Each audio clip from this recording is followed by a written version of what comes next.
Hey son, it is 1994 and you are standing in a McDonald's parking lot watching someone's mom pull up in a minivan with wood paneling on the sides. The automatic doors whoosh open and cold air conditioning hits you like walking into a freezer. Inside, there is a smell you will never forget. French fries, industrial cleaning solution, and possibility. Tonight, we are diving into something more nostalgic than your middle school yearbook photo. Fast food in 1990s America. Before we start, if you are enjoying this trip down memory lane, hit that like button and subscribe. We are also now on Spotify, so if you want to drift off to sleep, listening to tales of styrofoam containers and Pizza Hut buffets, check out the link in the description. Your support means everything. Now. Some questions worth asking. What did it feel like to wait in a drive-through line without checking your phone? Because phones did not do that yet? How did an entire generation survive eating Taco Bell at midnight without Googling the calorie count first? When did we stop trusting a cashier to count change without a computer telling them what to hand back?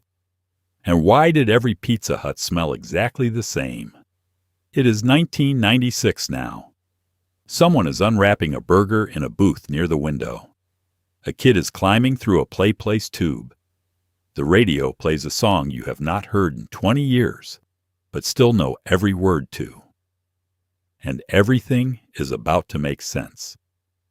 The drive-thru in the 1990s was not just convenient. It was a whole theatrical production.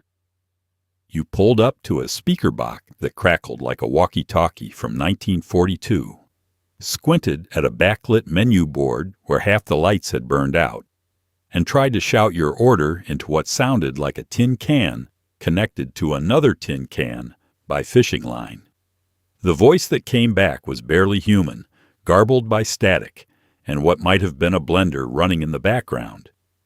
You would say your order twice, sometimes 3 times, and still drive up to the window, wondering if you were about to get a fish sandwich when you ordered chicken nuggets.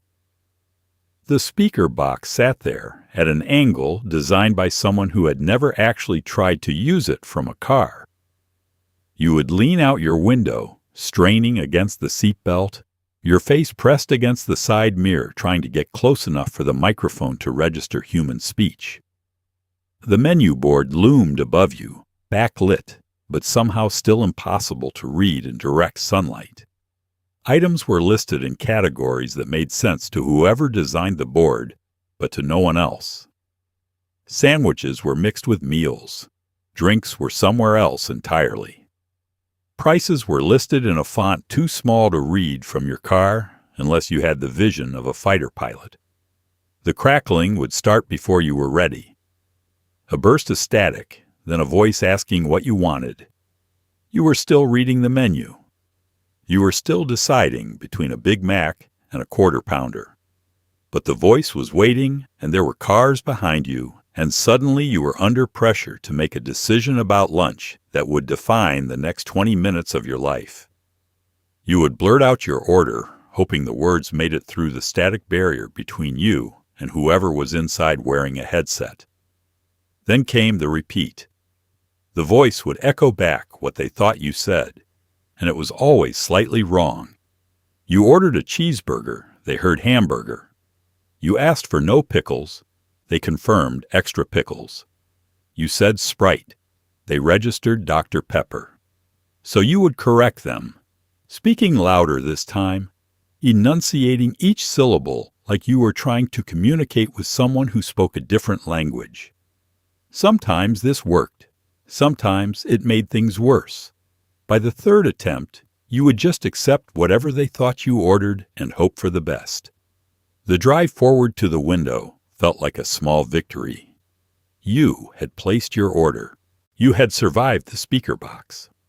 Now came the payment window, where a teenager would slide open a panel and tell you a total that seemed slightly higher than you calculated in your head, but close enough that you did not question it. You would hand over cash, because cards were not standard yet, and wait for change counted. Back to you coin by coin. The teenager would hand you a receipt, you would immediately crumple into the cup holder, and you would pull forward to the second window. The second window was where your food appeared. Another teenager, sometimes the same one who took your money if the restaurant was understaffed, would hand you a bag and a drink.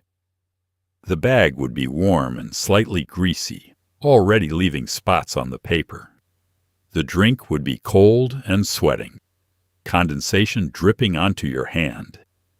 You would take both, set them in the passenger seat, or hand them to whoever was riding with you, and pull forward into the parking lot for the mandatory bag check. Because the bag check was essential, you could not trust that your order was correct until you had visual confirmation.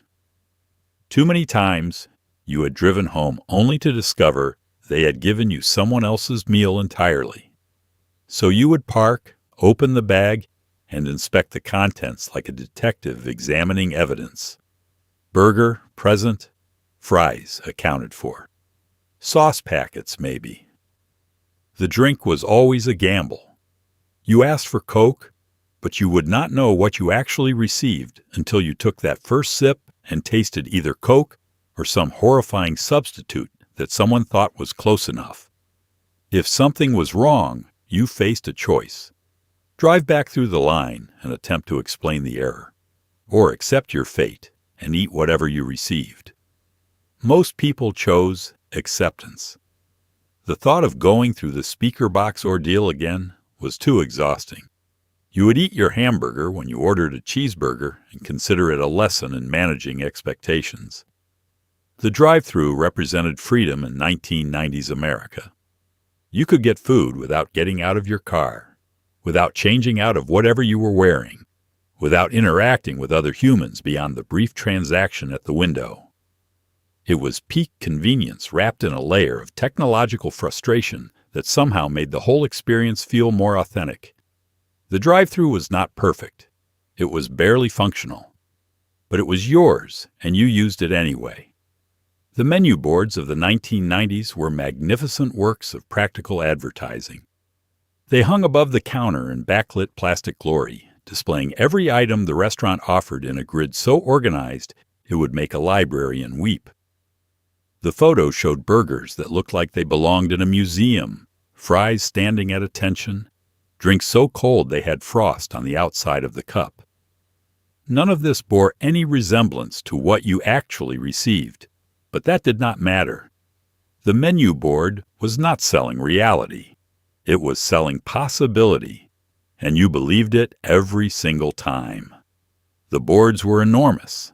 They stretched across the entire back wall, divided into sections with headers in bold letters that could be read from the parking lot. Sandwiches, value meals, drinks, sides, desserts. Each section had its own collection of photographs, professionally lit and styled to make fast food look like fine dining. The burger in the photo had a perfectly toasted bun with visible sesame seeds evenly distributed across the top. The lettuce was crisp and green, arranged in a way that suggested someone had placed each leaf individually. The cheese melted at exactly the right temperature, draping over the edges of the patty in a way that seemed to defy physics. This burger existed nowhere in reality, but there it was on the menu board promising you perfection for $2.49. The lighting was crucial. The boards were backlit, which made them glow even in the brightest dining room. This was intentional. The glow drew your eye upward, forcing you to look at the options before you reached the counter. By the time you stepped up to order, you had already been marketed to for 30 seconds, your brain processing images of food that looked better than anything you had eaten in your entire life. The backlight also had a practical purpose. It made the menu readable in any condition. A morning, afternoon, evening, middle of the night. The menu board shone like a beacon of affordable calories. Looking at the menu board was an exercise in translation.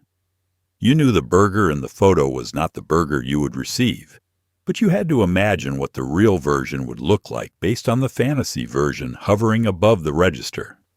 The photo burger had 5 pickles arranged in a perfect line. Your burger would have 2 pickles, both stuck to the same side of the bun. The photo burger had a slice of tomato that looked like it had been grown in paradise and harvested by angels.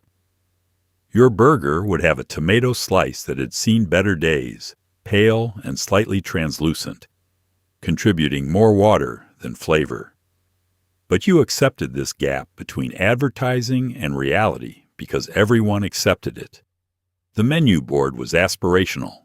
The actual food was achievable. The prices were listed next to each item in numbers large enough to read, but small enough that you did not focus on them until you were ready to order. This was also intentional.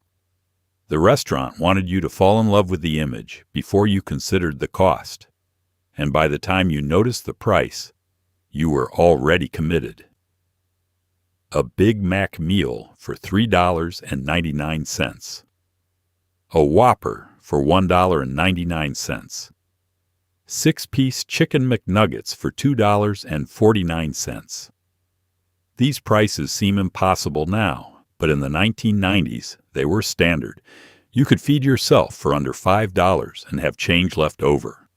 There were also promotional items, usually featured in their own section with a special border or starburst to indicate limited time availability. These were the seasonal offerings, the tie-ins with movies, the desperate attempts to keep the menu feeling fresh without actually changing anything fundamental. The promotional item would get its own photo, sometimes even larger than the regular menu items, suggesting that this was something special you should not miss. A limited-time burger with bacon and barbecue sauce. A special shake flavor that would disappear in 6 weeks. Chicken tenders shaped like dinosaurs to tie in with Jurassic Park. These items generated excitement not because they were particularly good, but because they would not last.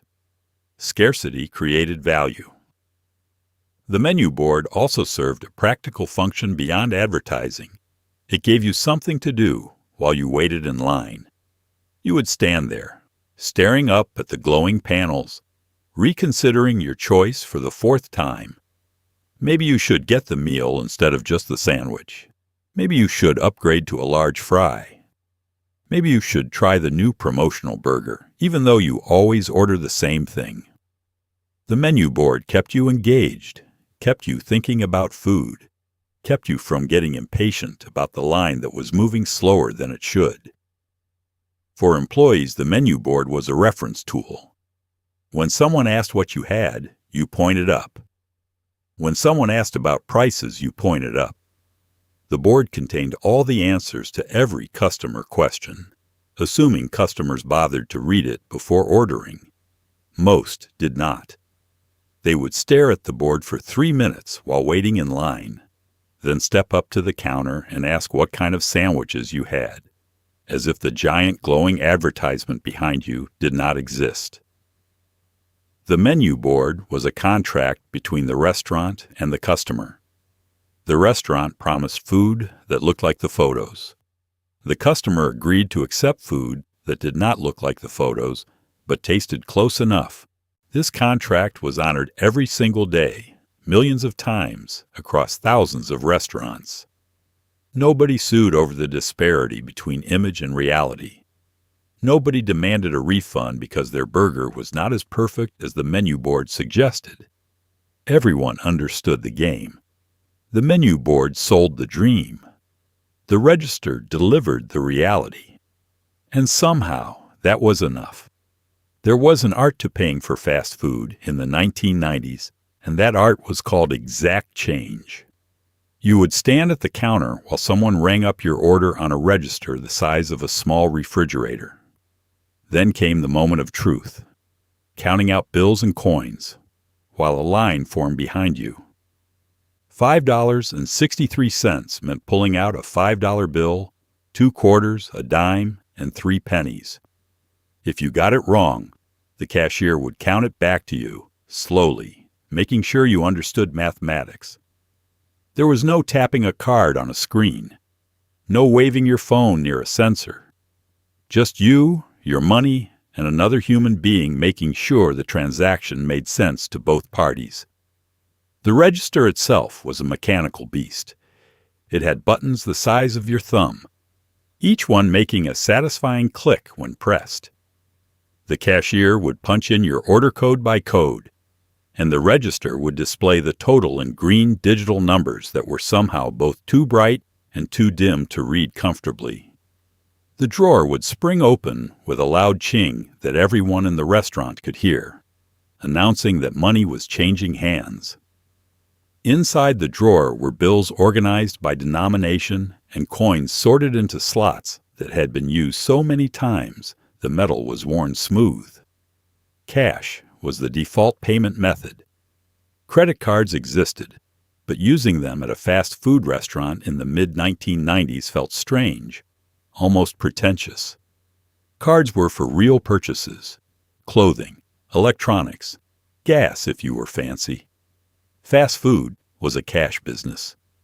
You went to the ATM, withdrew $20 or $40, and carried it in your wallet until it was gone.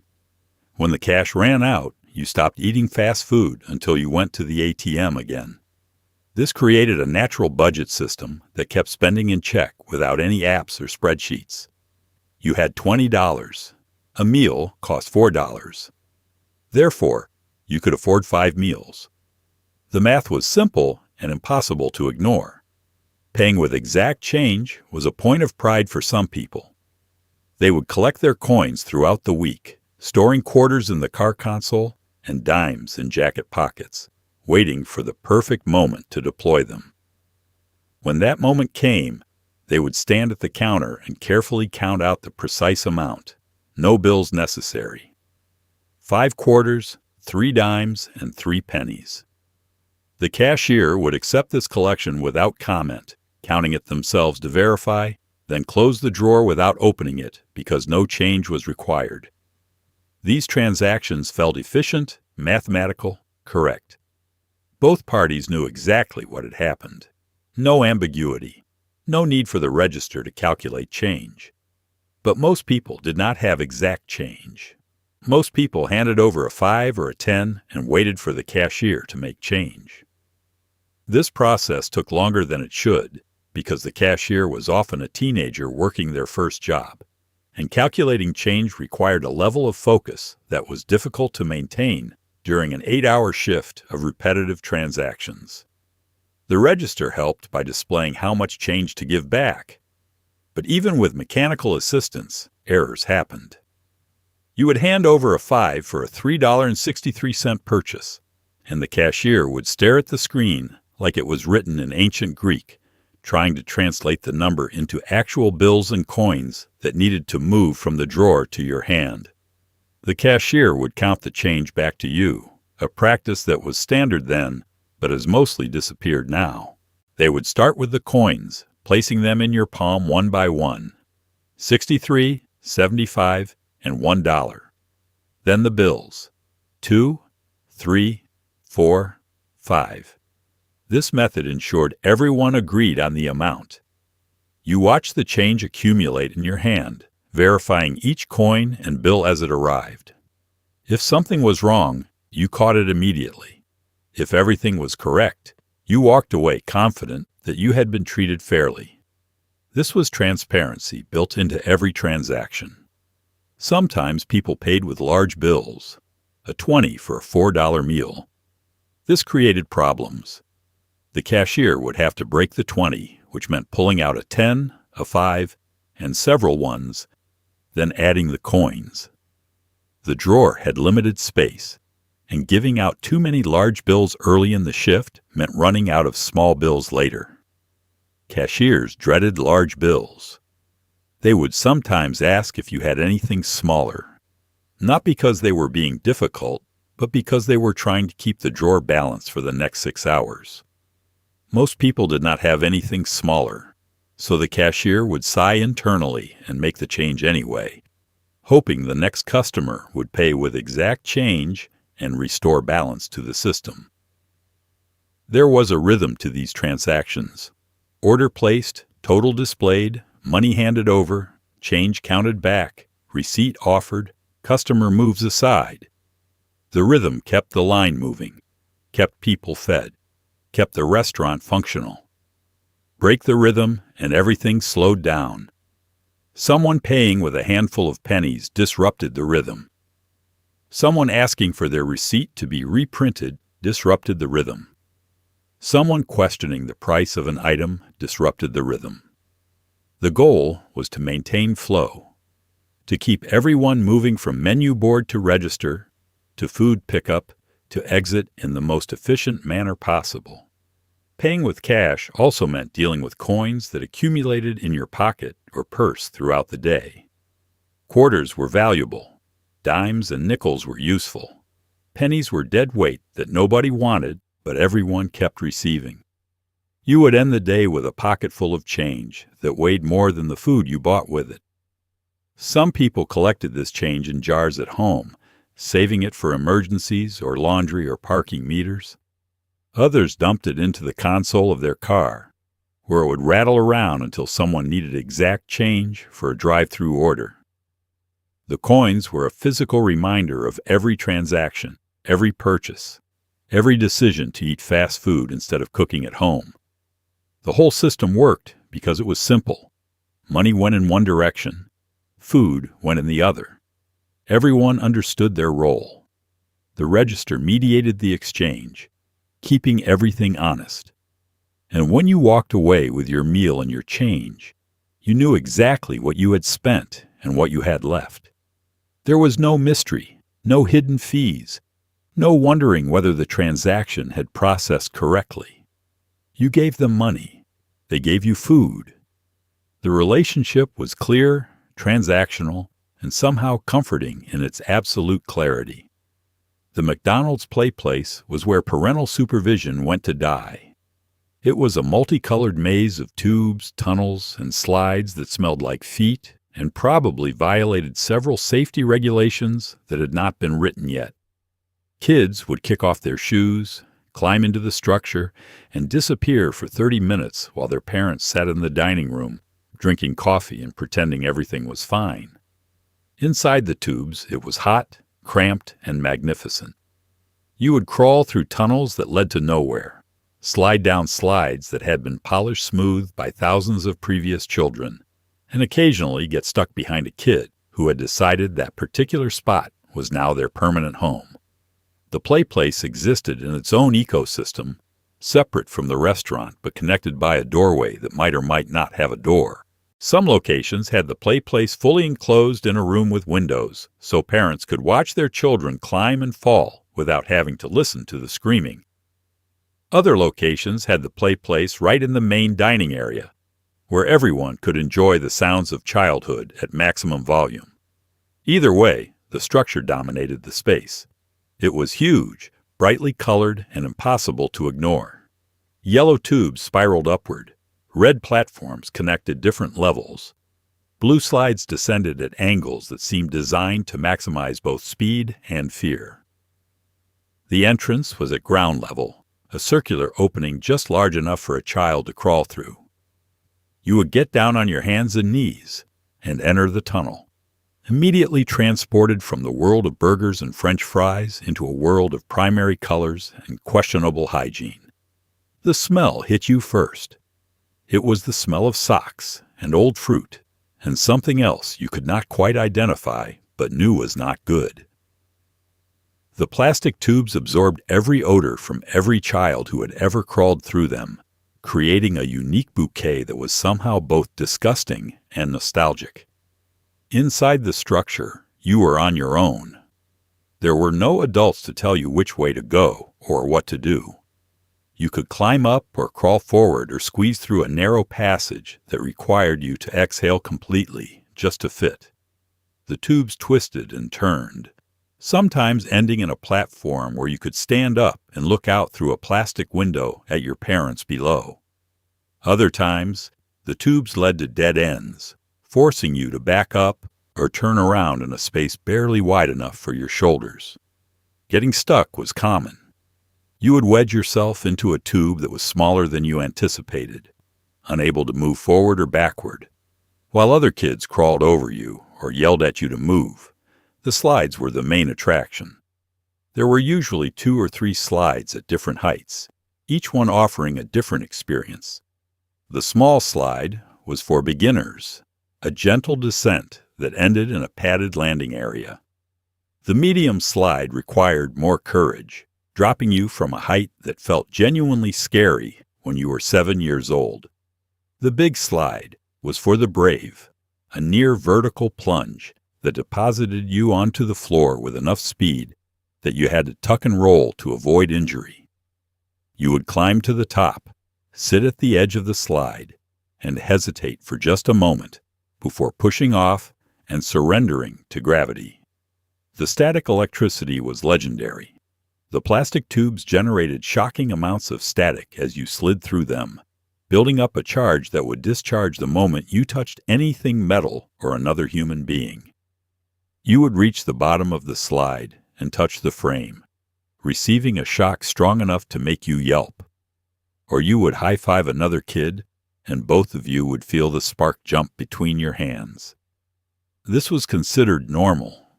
The shocks were part of the experience, a small price to pay for the thrill of unsupervised play in a fast food restaurant. There were unspoken rules in the play place. You could not hog a platform. You had to keep moving through the tubes. You had to take turns on the slides. If someone smaller than you wanted to pass, you made room. These rules were enforced not by adults, but by the children themselves, through a complex system of peer pressure and occasional pushing. Kids who violated the rules were ostracized, left to play alone in the less desirable sections of the structure, while everyone else had fun. The play place also served as a social mixing zone. You would meet kids from other families, other schools, other neighborhoods, and within 5 minutes you were best friends, planning elaborate games that made sense only to children. You would declare one platform to be lava, another to be a pirate ship, and the tubes connecting them to be shark-infested waters that had to be navigated with extreme caution. The game would last 10 minutes before everyone forgot the rules and moved on to something else. But in that moment, the play place was transformed from a plastic structure into whatever your imagination needed it to be. Parents loved the play place because it kept children occupied while they ate in peace. Kids loved the play place because it was freedom. You could climb, slide, yell, and play without anyone telling you to be careful or slow down or stop running. The restaurant loved the play place because it kept families coming back. The play place was not just a playground. It was a business strategy wrapped in primary colored plastic, designed to create positive associations with the restaurant brand at an age when brand loyalty was forming. And it worked. Decades later, people remember the play place with the same fondness they remember birthday parties and summer vacation. Not because it was safe or clean or well-maintained, but because it was freedom in a tube. Fast food restaurants in the early 1990s still had smoking sections. Not separate rooms, not even separate ventilation systems. Just a different area of the same dining room, usually marked by a small plastic sign that said smoking section, in letters that had started to yellow from the very thing they were advertising. You would sit in the non-smoking section, eating your burger, and breathe in the same air as people 3 tables over working through a pack of Marlboros with their fries. The smell of cigarette smoke mixed with French fries and ketchup created a unique bouquet that defined the era. Kids would sit in booths doing homework while adults at the next table chain-smoked through their meal. It was just Tuesday. The smoking section was not separate in any meaningful way. It was usually just the back half of the dining room, or sometimes one side, marked by a sign but not by any actual barrier. The idea was that designating an area for smoking would contain the smoke to that area, but smoke does not respect imaginary boundaries. It drifted freely through the restaurant, settling everywhere, absorbed by upholstery and curtains and the clothing of everyone present. You could sit in the non-smoking section and still leave smelling like you had spent the evening in a nightclub. Every table in the smoking section had an ashtray. These were black plastic trays with a small metal bowl in the center, designed to catch ash and hold burning cigarettes between puffs. The ashtrays were cleaned regularly, but never quite got clean. They had a permanent residue, a brown stain that no amount of wiping could remove. Some ashtrays had cigarette company logos on them, promotional items from Marlboro or Camel or Winston, turning functional restaurant equipment into mobile advertising. People smoked constantly. They would light up as soon as they sat down, before their food arrived. They would smoke while eating, taking a bite of burger, then a drag from their cigarette, alternating between food and tobacco in a rhythm that seemed natural to them. They would smoke after finishing their meal, sitting at the table for 20 additional minutes working through another cigarette while their kids climbed in the play place. Smoking was woven into the entire dining experience from arrival to departure. The employees smoked too. Not in the dining room, but in the back, on breaks, sometimes even between taking orders at the front counter. They would step outside or into a designated break area, light up, take a few drags, then return to their stations. The smoking break was sacred, a 5-minute escape from the heat of the kitchen and the demands of customers. Everyone knew when someone had just come back from a smoke break because they smelled like cigarettes more strongly than usual, the fresh smoke not yet absorbed into their uniform. The drive-thru had its own smoking culture. People would smoke in their cars while waiting in line, windows down, ash flicked into the parking lot.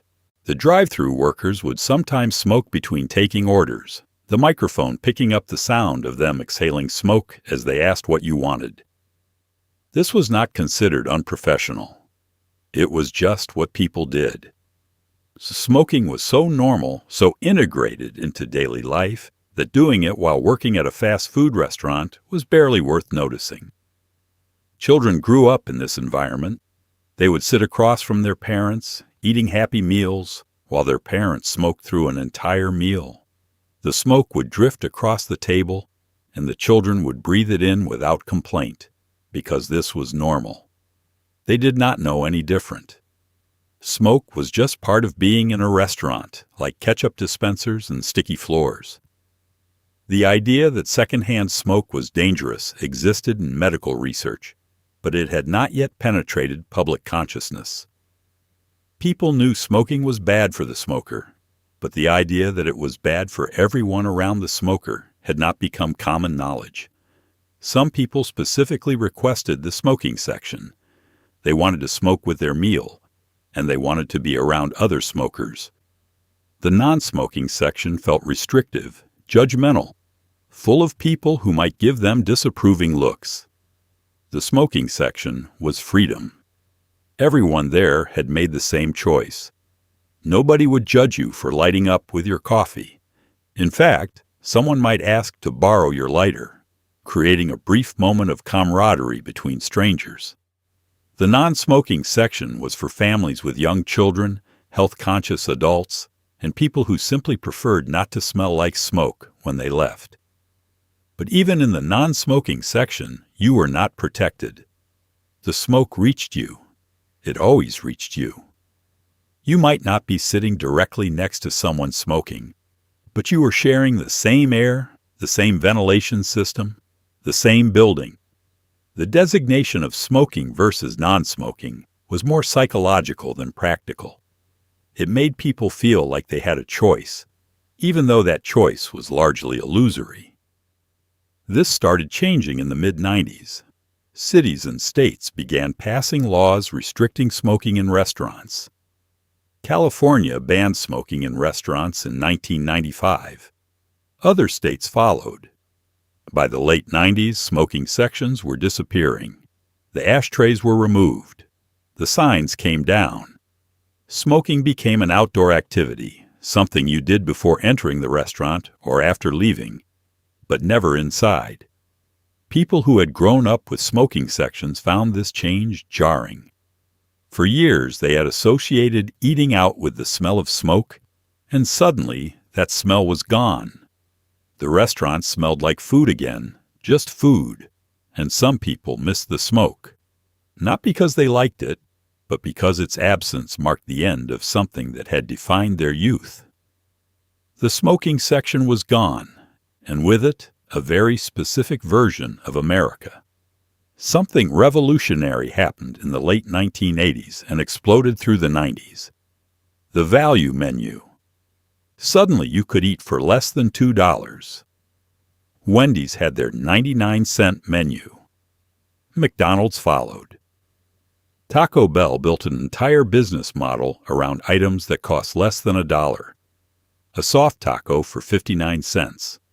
A hamburger for 89 cents. 3 tacos for 99 cents. This was not poverty food. This was strategic eating. You could stand at the counter and order 5 different items and still have change left from a $5 bill. The value menu turned fast food from occasional treat into something you could justify doing 3 times a week. And many people did. The value menu existed because fast food chains had figured out they could make money on volume.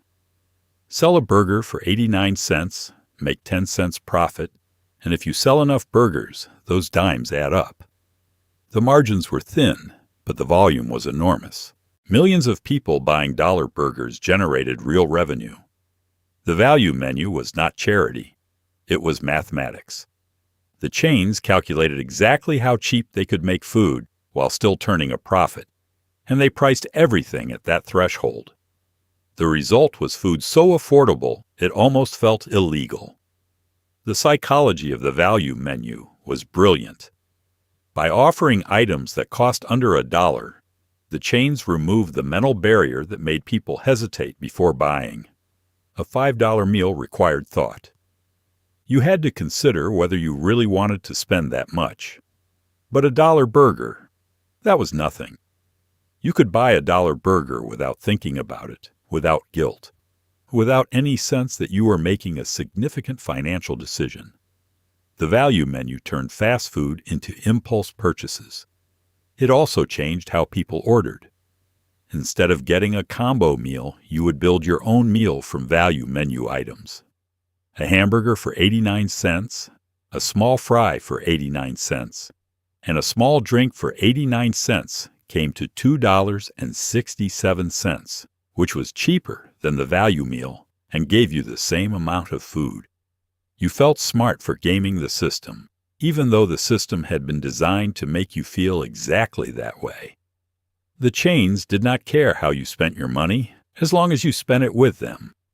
The items on the value menu were simple: hamburgers, cheeseburgers, chicken sandwiches, soft tacos, bean burritos. Nothing complicated. Nothing that required special preparation. These were menu items the kitchen could produce quickly, using ingredients already on hand. The simplicity kept costs down and speed up. You could order a $1 burger and receive it within 2 minutes, because making a $1 burger was exactly the same process as making a regular burger, just with fewer toppings. Taco Bell dominated the value menu game. Their entire menu seemed designed around the concept of selling food for under $1. A bean burrito cost 79 cents. A soft taco cost 59 cents. Nachos cost 89 cents. You could walk into Taco Bell with $3 and walk out with enough food to feed 2 people.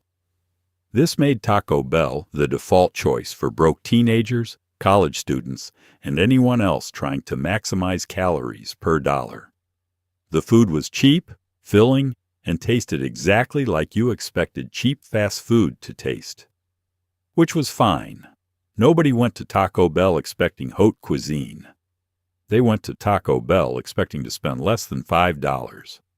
The value menu also created a new category of customer: the extreme budget eater. These were people who took the value menu as a challenge. How much food could you get for the least amount of money? They would order 10 hamburgers off the $1 menu, walk out having spent $9, and have enough food for multiple meals. Some people would buy value menu items in bulk, take them home, and refrigerate them for later. This was not the intended use case, but the chains did not stop it. A sale was a sale. Critics argued the value menu was a race to the bottom. By competing on price, chains were forced to cut costs everywhere else. Cheaper ingredients, smaller portions, lower quality. But customers did not seem to care. They wanted cheap food, and the value menu delivered. If the burger was slightly smaller or the cheese tasted slightly more artificial, that was acceptable as long as the price stayed under $1. The value menu trained an entire generation to prioritize price over quality, to see food as fuel rather than experience. But it also democratized fast food. Before the value menu, eating out was something you did occasionally. After the value menu, eating out became accessible to anyone with a few dollars in their pocket. You did not need to save up or wait for a special occasion. You could eat fast food on a Tuesday afternoon because you felt like it, and it would cost less than making a sandwich at home. The value menu removed barriers. It made fast food available to people who otherwise might not have been able to afford it. The value menu reached its peak in the late 90s.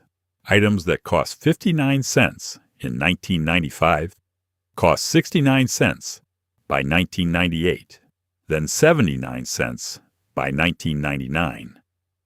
Inflation was creeping in, but slowly. The dollar menu was still the dollar menu. You could still eat for under $2 if you were careful, but the trajectory was clear. Prices were rising. The value menu would not stay cheap forever.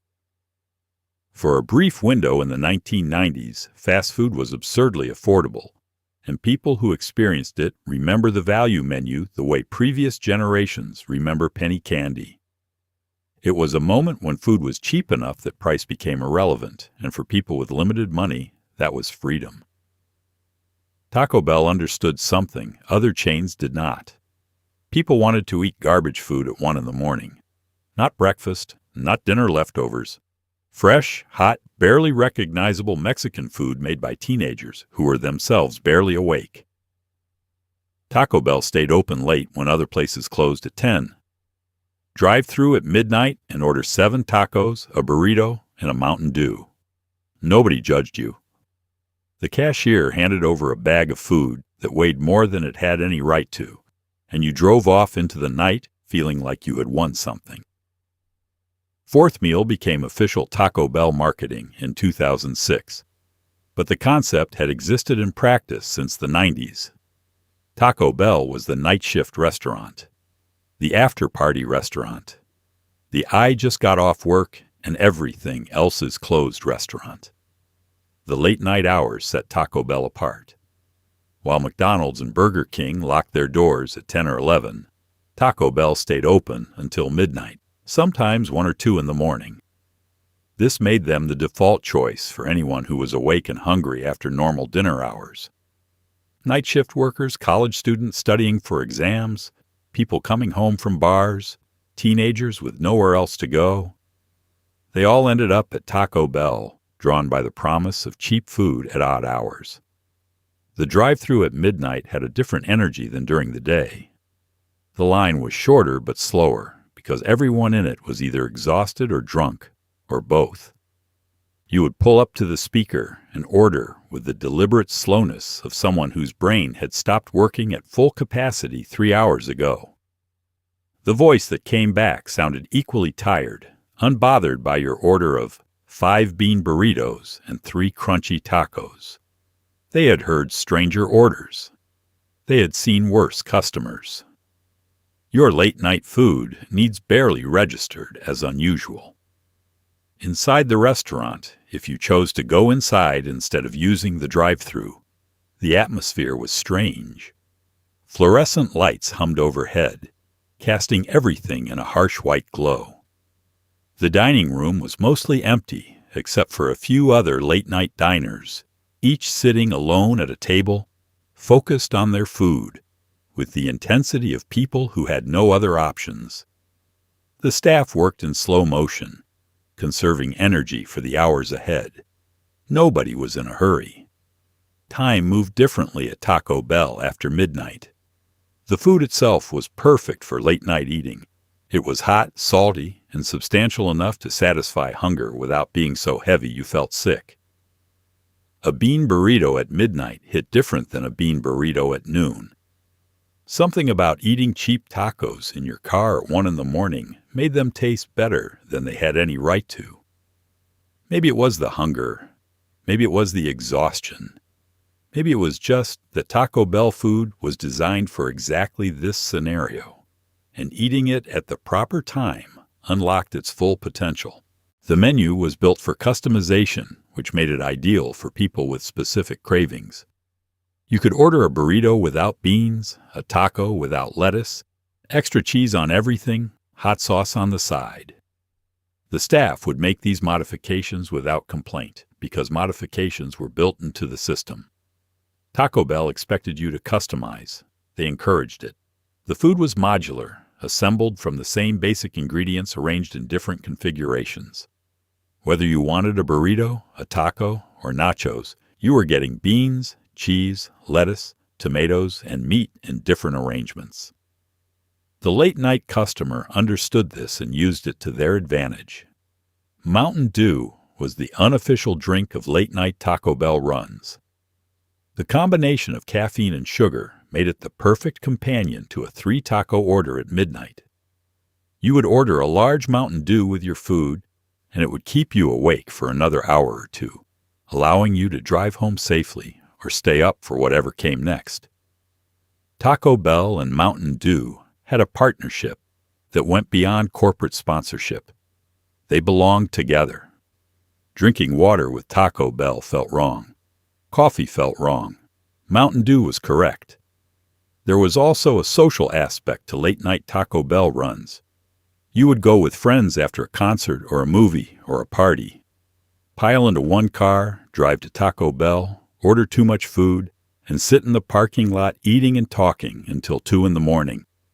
These conversations, held in a car under the glow of Taco Bell's purple and pink exterior lights, felt significant in the moment, even though you were just teenagers eating tacos. The location added weight to ordinary conversations. Years later, you would remember not what you talked about, but where you were when you talked about it. The staff who worked late nights at Taco Bell were a particular breed. They had seen everything. Nothing surprised them. You could order 20 tacos and they would not blink. You could show up at 1 in the morning wearing pajamas and they would not comment. You could change your order 3 times at the speaker and they would patiently punch it all in. They were professionals operating under difficult conditions, providing a service to people who needed food at hours when most of society was asleep. They did not get enough credit. Fourth meal as a concept was genius marketing, but it described something that already existed.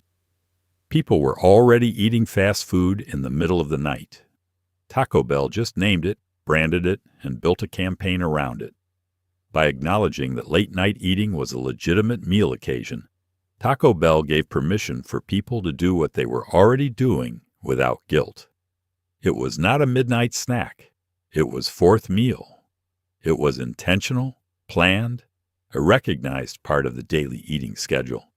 And if Taco Bell said it was okay to eat 7 tacos at midnight, then it must be okay. Pizza Hut in the 1990s was not fast food. It was an experience. You did not grab Pizza Hut and leave. You went to Pizza Hut and stayed. The restaurants had that distinctive red roof visible from the highway. Inside were booths with high backs, stained glass hanging lamps that gave off amber light, and a salad bar that seemed impossibly fancy for a pizza chain. You would go with your family on a Friday night. Someone would order a pan pizza. Someone else would get thin crust. Everyone would hit the salad bar at least once, piling ranch dressing on iceberg lettuce and calling it health food. Then you would sit there for an hour, maybe longer, while the pizza slowly arrived and the adults had a second beer and the kids shook Parmesan cheese onto everything. The building itself made a statement. The red roof was iconic, designed so you could spot a Pizza Hut from a distance and know immediately what it was. The architecture was consistent across locations, a deliberate branding choice that made every Pizza Hut feel familiar, even if you had never been to that specific one before. You knew what to expect. Red roof, stained glass lamps, booths with high backs, carpet that hid stains remarkably well. Walking into a Pizza Hut felt like walking into your friend's Pizza Hut, even if your friend lived 3 states away. The salad bar was the centerpiece of the dining experience. It sat in the middle of the restaurant, a long buffet-style setup with sneeze guards and tongs and bowls stacked at one end.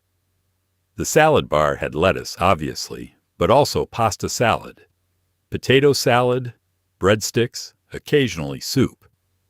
You would take your plate and walk the length of the bar, carefully selecting items that barely qualified as salad.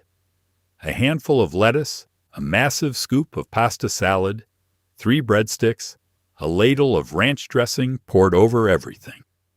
By the time you returned to your table, your plate was a structural engineering problem. Food piled so high it threatened to collapse under its own weight. The salad bar created the illusion of health.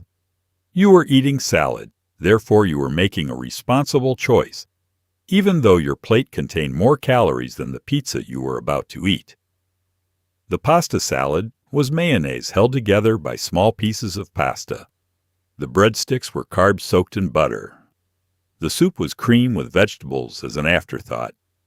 But it was the salad bar, and salad was healthy, so everything was fine. This logic held up under no scrutiny whatsoever, but everyone accepted it anyway. The pizza took forever to arrive. You would order, hit the salad bar, return to your booth, eat your salad, and still be waiting for pizza. This was intentional. Pizza Hut was not designed for speed. It was designed for dwell time, for keeping families in booths long enough that they might order dessert or extra drinks. The wait gave everyone time to talk, to sit together without the distraction of food, to exist as a family unit in a booth under amber light. When the pizza finally arrived, brought to the table by a waitress carrying a metal stand, it felt earned. You had waited. Now you could eat. The pizza itself came in a pan so hot you could not touch it. The waitress would set it on the metal stand in the middle of the table, warning everyone not to touch the pan, then leave. The pizza would sit there, steam rising from the surface, cheese bubbling, and everyone would stare at it trying to determine when it was safe to eat. The first slice was always too hot, burning the roof of your mouth. But you took it anyway because you had been waiting for 20 minutes and patience had limits. Personal pan pizzas were the kids' option, introduced to make Pizza Hut more accessible to children. A small pizza, about 6 inches in diameter, served in a metal pan with a salad bar trip included. The personal pan pizza made kids feel important. It was their pizza, not something shared with the family. They could choose their own toppings, eat at their own pace, and feel like a real customer.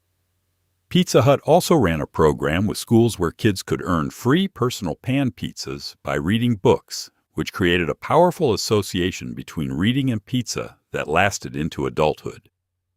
The atmosphere inside Pizza Hut was dim and warm. The stained glass lamps cast colored light across the tables. The carpet absorbed sound, making the restaurant quieter than most. You could have a conversation without shouting. You could sit in a booth and feel semi-private, even though other families were sitting 2 feet away in their own booths. Pizza Hut was designed for lingering. The booths were comfortable. The lighting was low. Nobody rushed you. You could sit there for 2 hours and nobody would ask you to leave. There was also a salad bar etiquette that everyone understood, but nobody stated explicitly. You took 1 trip to the salad bar per pizza round. If you ordered more pizza, you could make another trip. But you did not take multiple trips back to back, piling plate after plate with food while your pizza sat untouched. That was excessive. The salad bar was unlimited. But social norms kept people from abusing the system. Most people made 2 trips, maybe 3. That was enough. Pizza Hut represented a specific type of family dining that was disappearing as the 90s progressed. It was too slow for busy families, too expensive for budget-conscious families, too formal for casual weeknight dinners. But on Friday nights and after soccer games and for birthday celebrations, Pizza Hut was the right choice. It was sit-down dining with the convenience of pizza. It was familiar without being boring. It was an experience without requiring reservations. For a generation of families in the 1990s, Pizza Hut was where you went when you wanted to eat together without cooking. And for a few years, that was enough to make it feel essential. Burger King tried very hard in the 90s to compete with McDonald's Happy Meal dominance, and their answer was the Burger King Kids Club. This was not just a kids' meal. This was a gang. The Kids Club had characters. Wheels, a kid in a wheelchair. Kid Vid, who loved video games. Snaps, the photographer. Jaws, who apparently just ate a lot. JD, the athletic one. Lingo, who knew multiple languages. IQ, the smart one. And Boomer, the baby. These characters showed up on promotional materials, in commercials, and as toys in your kid's meal. The Kids Club was Burger King's attempt to build a community around buying small hamburgers. For a few years, it worked. You knew which character you were. Your friends knew which character they were. You identified yourself by which member of a fast food marketing team you related to most. This was normal. The characters represented diversity in a way that felt revolutionary for fast food advertising. Wheels was the first major fast food mascot in a wheelchair, acknowledging that disabled kids existed and deserved representation. Lingo spoke multiple languages, appealing to immigrant families and bilingual kids. The characters had different interests, different styles, different personalities. The message was clear. Everyone was welcome at Burger King. There was a character for every type of kid. You could see yourself in the Kids Club, and therefore you belonged. The kids' meals came in boxes decorated with the Kids Club characters. The box had games printed on it, puzzles, mazes, activities to keep kids occupied while waiting for their food or during the meal. The toys were usually plastic figures of the characters themselves, or sometimes tie-ins with movies or TV shows. The toys were never as good as McDonald's Happy Meal toys, which was a problem Burger King never fully solved. But the Kids Club branding made them feel special anyway. You were not just getting a toy. You were getting a piece of the Kids Club universe. Burger King marketed the Kids Club heavily. Commercials showed the characters hanging out together, having adventures, solving problems, and eating Burger King food. The adventures were mild and educational, designed to appeal to parents as much as kids. The characters would learn about sharing or trying new things or being brave, and then celebrate with burgers and fries.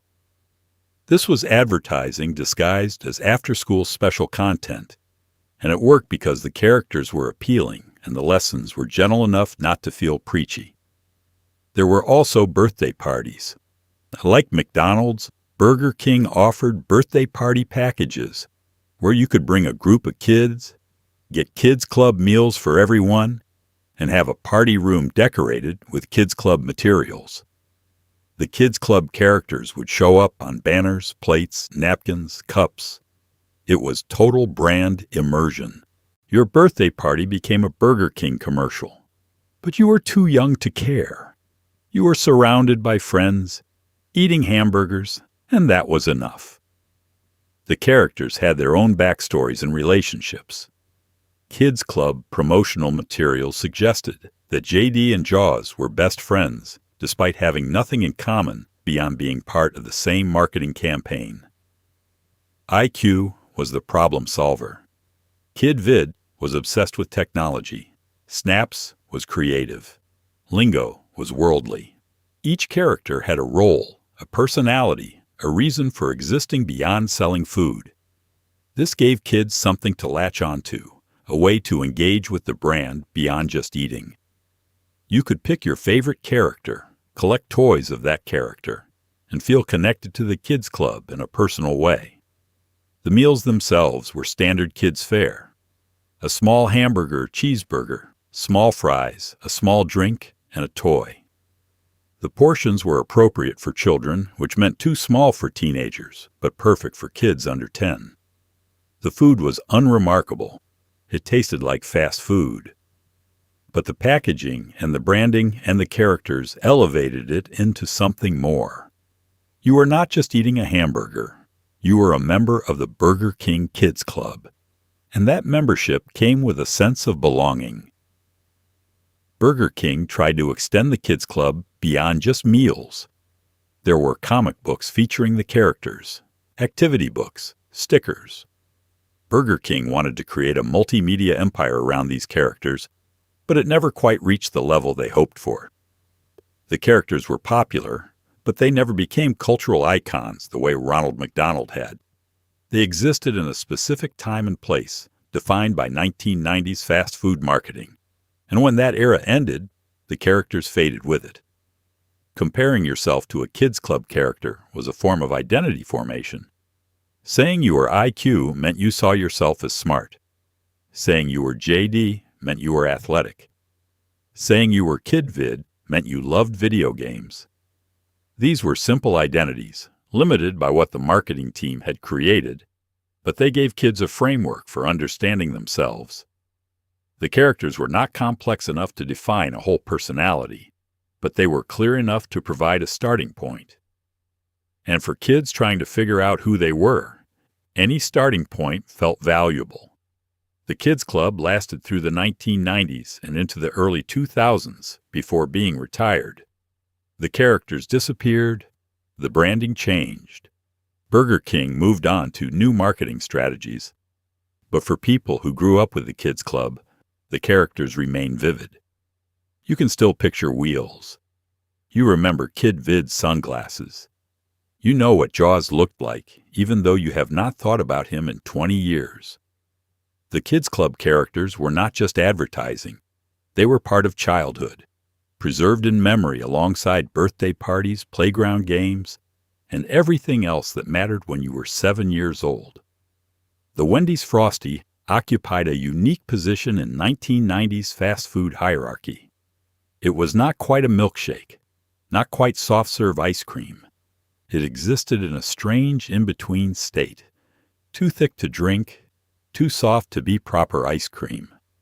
The only way to eat a Frosty was with a spoon, but not like you were eating ice cream. You had to let it sit for a minute, maybe two, until it started to melt around the edges.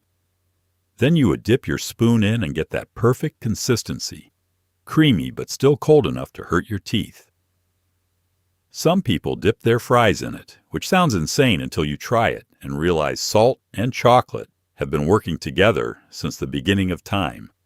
The Frosty was 5 temperature-related minutes of perfection between frozen solid and chocolate soup. If you timed it wrong, you got neither ice cream nor a drink. You got a disappointing experience in a paper cup. The Frosty came in one flavor: chocolate. Not milk chocolate, not dark chocolate, just chocolate. A chocolate flavor that was hard to describe because it did not taste exactly like chocolate ice cream or chocolate milk. It tasted like Frosty, a flavor unto itself, instantly recognizable to anyone who had ever had one. Wendy's did not mess with the formula. The Frosty had tasted the same since 1969, and it would continue tasting the same until the end of time. Consistency was the whole point. Getting a Frosty required strategy. You ordered it with your meal, received it at the counter, and immediately assessed the temperature. If it was too frozen, you set it aside and waited. Patience was essential. Eating a Frosty that was too cold meant scraping your spoon across the surface, struggling to get through ice that had not softened yet. Your spoon would bend. Your hand would hurt. The experience was frustrating. So you waited, letting the cup sit on the table while you ate your burger. monitoring the Frosty out of the corner of your eye for signs of melting. The melting process was gradual. The edges would soften first, creating a ring of perfect Frosty consistency around the perimeter of the cup. You could dip your spoon into this ring and get exactly the texture you wanted. Creamy, smooth, cold, but not solid. The center remained frozen longer, which meant you had to work from the outside in, eating the melted edges before they became too liquid, then waiting for the center to catch up. This created a rhythm. Eat the edges, wait for the center. Eat the edges, wait for the center.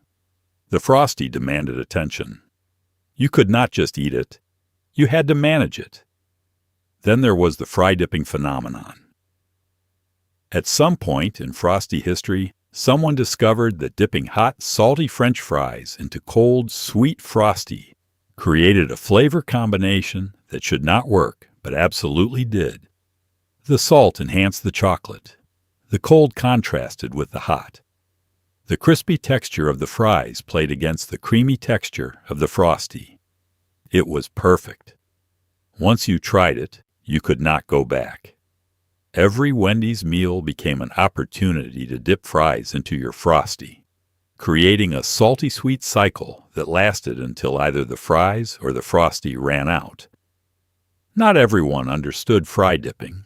Some people reacted with disgust when they first witnessed it, unable to comprehend why someone would contaminate perfectly good fries with ice cream. But the converts were passionate. They would defend the practice, explain the flavor science, and encourage skeptics to try it at least once. Fry dipping divided people into camps, those who understood and those who did not. There was no middle ground. You either dipped or you judged the people who did. The Frosty also had a size problem. The small was often too small, barely enough for a few bites. The medium was too large, too much Frosty to eat before it melted into liquid. The ideal Frosty size was somewhere between small and medium, but that size did not exist. So you had to choose. Get the small and wish you had more, or get the medium and end up drinking melted Frosty through a straw at the end. Neither option was perfect. Drinking a Frosty through a straw was technically possible, but not recommended. The consistency was too thick for the straw to handle efficiently. You would suck on the straw, feel resistance, suck harder, and suddenly get a massive gulp of Frosty that was more than you wanted. Or the straw would collapse under the pressure, rendering it useless. The straw was there for the later stages, when the Frosty had melted into liquid. Early on, the straw was decorative. The spoon did the real work. There was also a time limit. You had maybe 10 minutes between receiving your Frosty and the moment it crossed from ice cream into liquid. If you ate too slowly, you would miss the window. You would look down at your cup and realize you no longer had a Frosty. You had chocolate milk that used to be ice cream. You could still drink it, but the experience was different. The texture was gone. All that remained was flavor, which was fine, but not why you ordered a Frosty. You ordered a Frosty for the texture as much as the taste. Some people had elaborate Frosty rituals. They would order their meal, receive the Frosty, and immediately place it in a specific location on the table. They would eat their burger and fries at a calculated pace, timing their meal so they finished eating solid food right when the Frosty reached optimal consistency. This required planning and discipline. It required knowing your own eating speed and factoring in variables like restaurant temperature and Frosty serving temperature. But when done correctly, the ritual ensured you hit peak Frosty every single time. The Frosty was not just dessert. It was a challenge. It tested your timing, your patience, your ability to recognize the exact moment when frozen became perfect. And for people who mastered the Frosty, who learned to read the signs and hit the window every time, the reward was a few minutes of pure satisfaction. The Frosty was proof that simple things, done correctly, could be transcendent. It was just ice cream, but it was more than that. It was a lesson in patience, timing, and paying attention to details. And sometimes, it was also an excuse to dip your fries in chocolate. McDonald's introduced supersize in 1993, and American portion sizes lost their minds. For a few extra cents, you could upgrade from a large drink to something the size of a small bucket. Your fries came in a container previously used for industrial shipments. The idea was simple: more food for barely more money. Who would say no? Nobody said no. People supersized everything. The drinks were so large they did not fit in car cup holders designed by reasonable engineers who thought a 32-ounce drink was already excessive. The fry containers were so tall they fell over in the bag on the way home. But you got more. And in the 90s, more was the entire point. This was before health consciousness made supersizing seem sinister. It was just good business. Cheap calories, maximum value, freedom in fried potato form. The supersize option appeared on the menu boards right next to regular sizes, highlighted with a starburst or special text that made it impossible to ignore. The cashier would ask if you wanted to supersize, and the answer was almost always yes, because the price difference was negligible. 54 ounces of soda for 39 cents more than the large. The math made saying no feel foolish. You were getting nearly double the beverage for pocket change. The question was not whether you needed 54 ounces of Coca-Cola. The question was, why would you pay for a large when you could have supersize? The drinks arrived in cups that required 2 hands to lift safely. They were heavy, unwieldy, and prone to spilling if you were not careful. The cup barely fit in most car cup holders, balancing precariously, threatening to tip over every time you took a turn. Some people would wedge the cup between their thighs while driving, a dangerous practice that everyone engaged in anyway, because there was nowhere else to put a drink that large. The straw was longer than normal, designed specifically to reach the bottom of the supersized cup. It felt absurd pulling a straw that long out of its wrapper. The supersized fries came in a container that looked like it belonged in a restaurant kitchen, not a customer bag. The fries were piled so high they stuck out of the top, creating a golden mound of potato that seemed impossible to finish. But people tried. You would eat fries until you were no longer hungry, then keep eating because there were still fries in the container and wasting food felt wrong. The supersize option turned reasonable portions into challenges. How much could you eat? How far could you push yourself? The fries were cheap enough that throwing away what you could not finish did not feel like wasting money, but finishing them felt like winning. Children loved supersize because it made them feel grown up. Ordering a supersized drink meant you could handle adult portions. It meant you were not limited to kids' meal sizes anymore. Parents went along with it because the price was right and the value was clear. If your kid wanted a supersized drink and it only cost 39 cents more, why not? The fact that no child needed 54 ounces of sugar water was not part of the calculation. More was better. That was the rule. The portions also redefined what normal looked like. After supersize became standard, regular large sizes started feeling small. You would order a large drink and be disappointed by how normal it seemed, how easily it fit in your cup holder, how quickly you finished it. Supersize had recalibrated expectations. Anything smaller felt inadequate. This was intentional.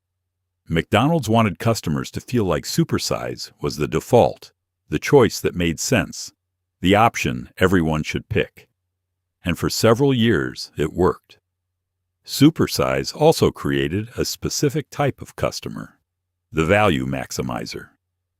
These were people who calculated cost per ounce, who understood that supersizing was the most economically efficient choice regardless of whether they wanted that much food.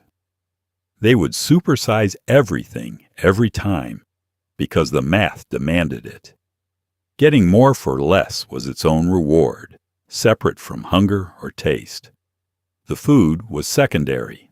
The value was primary. Health concerns about supersize did not materialize immediately. Through the mid and late 90s, supersize was just another menu option. Nobody was tracking calories. Nutrition facts were not posted on menu boards. The idea that fast food portions were contributing to obesity had not yet entered mainstream conversation. People ordered supersized drinks and supersized fries and thought nothing of it. They were getting a good deal. That was the only consideration that mattered. The supersizing mindset extended beyond McDonald's. Other chains followed with their own oversized options. Burger King had king size. Wendy's had biggie size. The entire industry moved toward larger portions, recognizing that customers responded to more.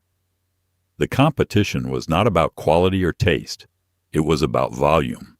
Who could offer the most food for the least money? Supersize was the logical endpoint of that competition. But supersize also represented something deeper about 1990s culture.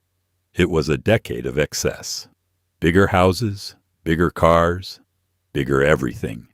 The economy was good. People felt prosperous. Why not get supersized? Why limit yourself when you could have more? This attitude defined the era, and fast food portions reflected it perfectly. Supersize was not just about fries and soda. It was about abundance. It was about living in a country where more was always available, always affordable, always within reach. For a few extra cents, you could have it all. And in the 90s, that felt like the American dream. In 1996, McDonald's tried to grow up. They introduced the Arch Deluxe, a premium burger for adult tastes. It had a potato roll, lettuce, tomato, cheese, onions, ketchup, and a secret mustard mayo sauce. They spent over $100 million marketing it as the burger for people too sophisticated for a Big Mac. The commercial showed adults enjoying upscale food while kids made disgusted faces. The problem was this. Nobody went to McDonald's to feel sophisticated. They went to McDonald's to eat food that tasted like childhood and cost $3. The Arch Deluxe failed spectacularly. It disappeared from the menu. The campaign became a business school case study in knowing your customer. McDonald's learned that their customers did not want to grow up. They wanted cheap burgers that tasted the same as they did in 1978. The Arch Deluxe was McDonald's attempt to capture adult customers who had aged out of Happy Meals but still wanted fast food. Market research suggested adults wanted more sophisticated options, something that felt less childish than a Big Mac. So McDonald's created a burger with premium ingredients and adult flavors. The potato roll was softer, fancier than the regular sesame seed bun. The sauce had a tangy complexity that regular McDonald's condiments lacked. The vegetables were fresher, the presentation more careful. Everything about the Arch Deluxe signaled that this was not a kid's burger. This was a burger for people with refined tastes. The marketing campaign was aggressive and everywhere. Television commercials, print ads, in-store promotions. The campaign's central theme was adults rejecting children's tastes. Kids would take a bite of the Arch Deluxe and make exaggerated faces of disgust. Adults would bite into it and smile with satisfaction. The message was clear. This burger is not for kids. This burger is for you, the sophisticated adult consumer. The campaign cost more than the development of the burger itself, a massive investment in positioning and brand messaging. But the campaign backfired. By emphasizing that kids hated the Arch Deluxe, McDonald's made the burger seem inaccessible to families. Parents bringing children to McDonald's did not want to order a burger their kids would refuse to eat. The whole point of McDonald's was that everyone in the family could find something they liked. The Arch Deluxe disrupted that dynamic. It created division in a place that was supposed to unify. The burger itself was fine, Not amazing, but acceptable. People who tried it generally found it decent. The problem was not the taste. The problem was the concept. McDonald's had built its empire on consistency, affordability, and nostalgia. The Arch Deluxe represented none of these things. It was expensive, unfamiliar, and positioned against everything McDonald's traditionally stood for. Customers did not go to McDonald's for sophisticated. They went for familiar. The price point was also wrong. The Arch Deluxe cost significantly more than other McDonald's burgers, positioning it as a premium product.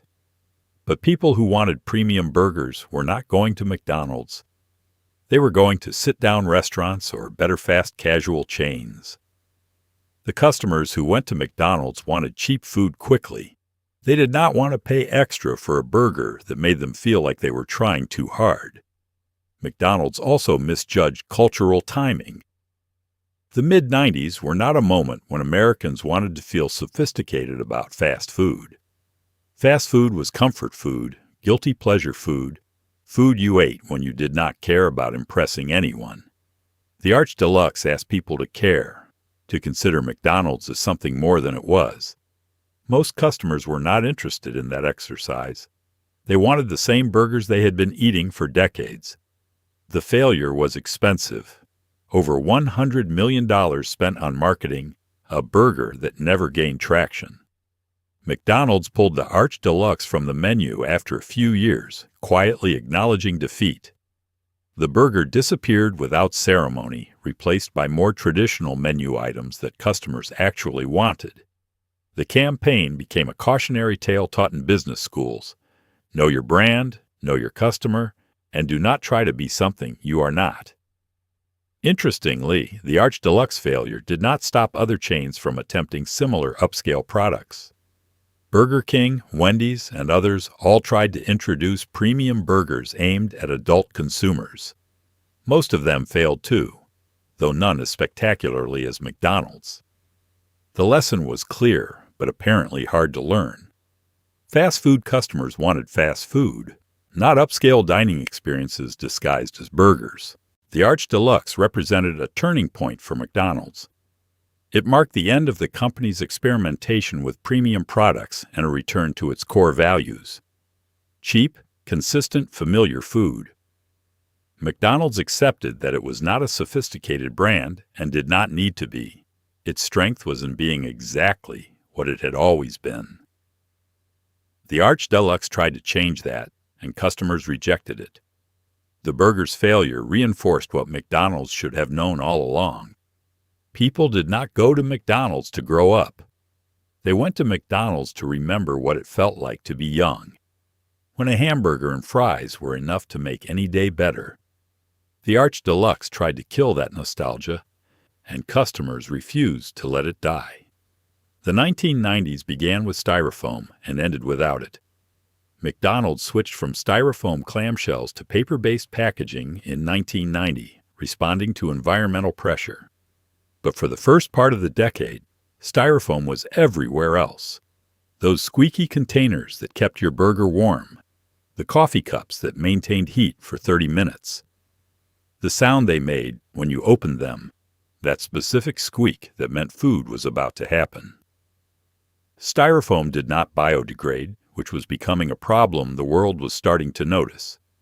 But in the moment, sitting in a fast food restaurant with your meal in a Styrofoam container, environmental concerns felt distant. The container was warm. The food was hot. That was the only math that mattered. Styrofoam packaging was everywhere in fast food through the early 90s. The material was cheap to produce, excellent at insulating, and lightweight enough to make transportation costs minimal. From a business perspective, Styrofoam was perfect. It kept hot food hot and cold drinks cold. It did not absorb grease or moisture the way paper did. It was durable enough to survive the trip from kitchen to customer without falling apart. For fast food restaurants trying to maximize efficiency while minimizing costs, Styrofoam was the obvious choice. The Big Mac clamshell was iconic. A hinged Styrofoam container that opened like a book, revealing the burger inside. The clamshell protected the burger during transport, keeping all the components in place. When you opened it, the squeak announced your meal. That sound is burned into the memory of everyone who ate McDonald's in the 80s and early 90s. The squeak meant satisfaction was seconds away. The container would often have grease stains on the inside, evidence of the burger it protected, but the styrofoam did not absorb the grease the way paper would. It just sat there, a permanent mark of the meal. Coffee cups were also styrofoam. The material kept coffee hot for an impressively long time, much longer than paper cups could manage without a sleeve. You could order coffee at the drive-thru, set it in your cup holder, and still have hot coffee when you arrived at work 20 minutes later. The cup would be warm to the touch but not burning. Styrofoam insulated perfectly, maintaining temperature while protecting your hand. This was before the widespread adoption of paper cups with insulating sleeves. Styrofoam was the technology that made hot beverages portable. But environmental concerns were growing. Styrofoam took hundreds of years to decompose in landfills. It broke into smaller pieces but never truly disappeared. Every styrofoam container ever produced still existed somewhere, either in a landfill or floating in the ocean or buried in soil. The material was essentially permanent, and the world was starting to produce it at an alarming rate. Millions of styrofoam containers used once and then discarded, creating mountains of waste that would outlive everyone who used them. Environmental groups targeted McDonald's specifically because of its size and visibility. If McDonald's switched to paper, other chains would follow. The campaign was effective. McDonald's announced in 1990 that it would phase out styrofoam packaging, replacing it with paper-based alternatives. The decision was framed as environmental responsibility, a company listening to consumer concerns and making the right choice. In reality, it was also a business decision. The bad publicity around styrofoam was beginning to hurt the brand. The switch to paper changed the fast food experience in small but noticeable ways. Paper containers did not squeak. They absorbed grease, creating dark spots that showed exactly how oily your meal was. They did not insulate as well, meaning burgers cooled faster, and coffee required double cupping or cardboard sleeves to avoid burning your hand. Paper was objectively worse at the functional tasks styrofoam had performed. But it was better for the environment, and that trade-off was becoming acceptable to consumers. Not every chain switched immediately. Through the mid-90s, some restaurants still used styrofoam for specific items. Wendy's used styrofoam cups for drinks. Burger King used styrofoam containers for certain sandwiches. The transition was gradual, not uniform across the industry. But the momentum was clear. Styrofoam was being phased out, and paper was taking over. People who grew up with styrofoam containers remember them with a specific nostalgia. The squeak, the warmth, the way the container stayed rigid even when filled with hot food. Paper containers lacked those qualities. They got soggy. They collapsed if you squeezed them wrong. They were environmentally responsible but functionally inferior. The switch from styrofoam to paper marked a turning point where environmental concerns began outweighing convenience, at least in packaging. It was one of the first times many people noticed that consumer choices had environmental consequences and that those consequences might require giving up something they liked. By the end of the 90s, styrofoam had largely disappeared from fast food. It still existed in other contexts: coolers, packing materials, disposable plates. But the fast food industry had moved on. The clamshell was gone. The squeaky coffee cups were gone. Paper had won. And while nobody missed the environmental impact of styrofoam, some people missed the material itself. It worked better. It felt more substantial. It made the meal feel special in a way paper never did.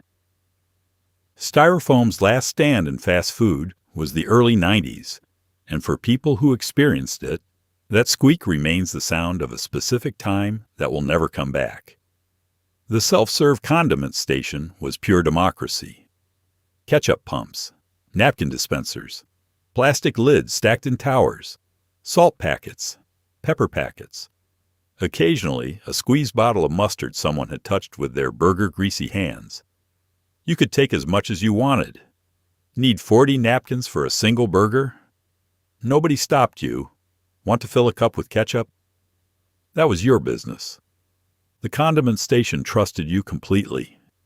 This was before individual packets became standard, before portion control became a corporate obsession. The station sat there, unguarded, waiting for you to make your own choices about sodium intake and napkin volume. Some people abused this freedom. Most people just took what they needed.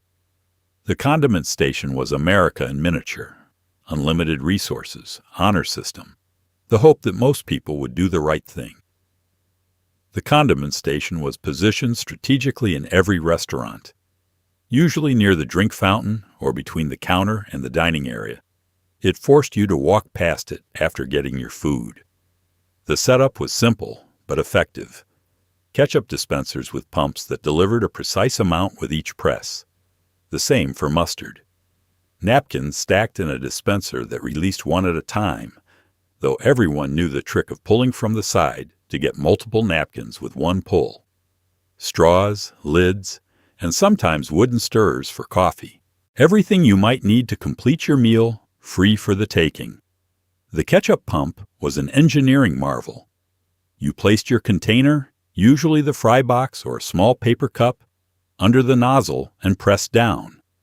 The pump delivered approximately 1 tablespoon of ketchup with each press. This was enough for a reasonable person, but reasonable was not required. You could press the pump 10 times, 20 times, filling your container until ketchup threatened to overflow. Nobody monitored the pumps. Nobody counted how many times you pressed. The system relied on your good judgment, and most people exercised it. But the freedom to abuse the system was always there.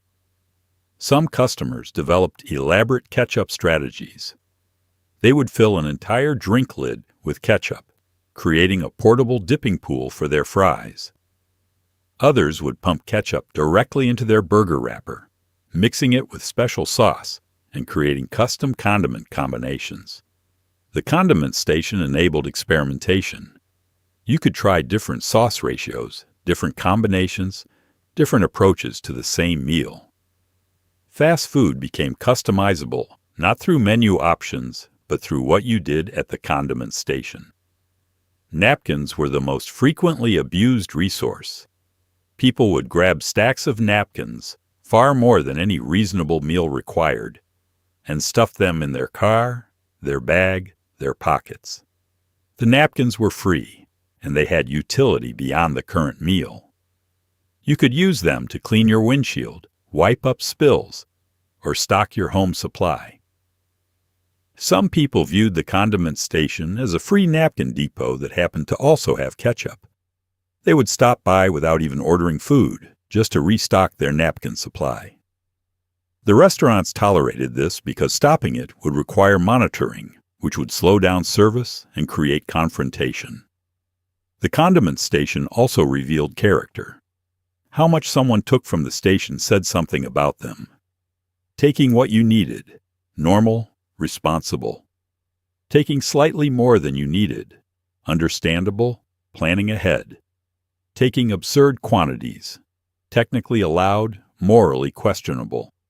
You could watch people at the condiment station and learn about their relationship with abundance. Some took 1 napkin. Some took 50.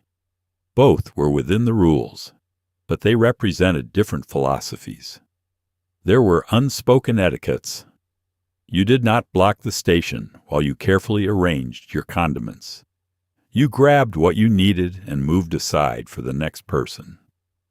You did not pump ketchup directly onto the counter, creating a mess for employees to clean. You did not take condiments with the clear intention of hoarding them for later use, though many people violated this rule constantly.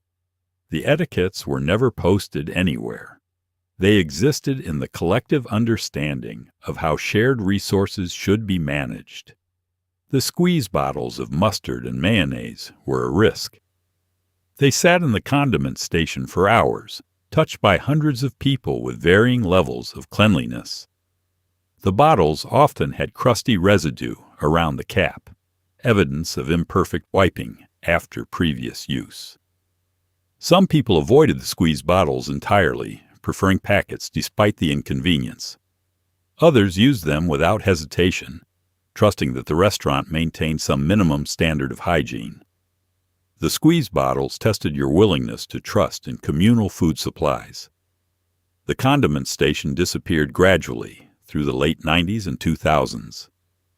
Restaurants began switching to pre-packaged condiments behind the counter, portioned and distributed by employees. This gave restaurants more control over costs and reduced waste, but it also eliminated freedom. You could not customize anymore. You got what the employee gave you, usually based on corporate guidelines about appropriate portions. 2 ketchup packets per order. 3 napkins per meal. The condiment station's honor system was replaced by controlled distribution. People who experienced the open condiment station remember it as freedom they did not appreciate until it was gone. The ability to take what you needed without asking permission. The trust that you would not abuse the system. The small act of self-service that made fast food feel slightly less corporate, slightly more personal. The condiment station was a minor feature of fast food dining, easy to overlook. But it represented something larger. A moment when businesses still trusted customers to do the right thing, before data and loss prevention and corporate efficiency eliminated that trust. The condiment station was democracy in condiment form, and its disappearance marked the end of an era when unlimited really meant unlimited. There was a wall in time at McDonald's, and that wall appeared at 10:30 every morning. Before 10:30, breakfast. After 10:30, lunch. No exceptions, no overlap, no substitutions. You could not get a hamburger at 10:25. You could not get an Egg McMuffin at 10:35. The system did not allow it. The kitchen had switched over. Different equipment, different food. The breakfast or lunch divide was absolute. People would speed through traffic trying to make it before the cutoff, pulling into the drive-thru at 10:29, feeling victorious. Others would arrive at 10:32 and stare at the menu in grief, mourning hash browns they would now have to wait 16 hours to access. All-day breakfast did not arrive until 2015. For decades, McDonald's breakfast existed in a narrow window, and if you missed it, you lived with regret until tomorrow. The 10:30 cutoff was strictly enforced. There was no negotiation. You could not ask nicely for an exception. You could not offer to pay extra. The cashier would tell you breakfast was over, and that was final. The reason was practical. The kitchen equipment used for breakfast was different from lunch equipment. The flat griddle that cooked eggs and sausage needed to be cleaned and switched over to cooking hamburgers. The process took time, and running both breakfast and lunch simultaneously would require doubling kitchen space and staff. McDonald's had decided early on that the efficiency gains from sequential service outweighed the customer satisfaction of flexible ordering. But customers did not care about efficiency. They cared about Egg McMuffins and hash browns. The desperation of missing breakfast became a cultural touchstone. Stories of speeding to McDonald's to beat the cutoff. Arguments with cashiers about whether 10:31 still counted as 10:30. The distinct disappointment of walking into McDonald's smelling bacon, only to be told you were 2 minutes too late and breakfast was gone. This disappointment was universal enough that it became comedy fodder, referenced in TV shows and movies as a relatable moment of modern frustration. The breakfast menu itself was worth the urgency. Egg McMuffins, introduced in 1972, remained the flagship breakfast sandwich. A perfectly round egg, Canadian bacon, American cheese, all on an English muffin. It was engineered for portability and taste, a breakfast you could eat with one hand while driving. Hash browns were crispy, salty, and addictive. Hotcakes came with syrup, that tasted artificial, but somehow exactly right. Sausage biscuits were heavy and satisfying. McDonald's breakfast was not fancy, but it was consistent and fast, which made it perfect for people rushing to work. The breakfast window also created planning anxiety.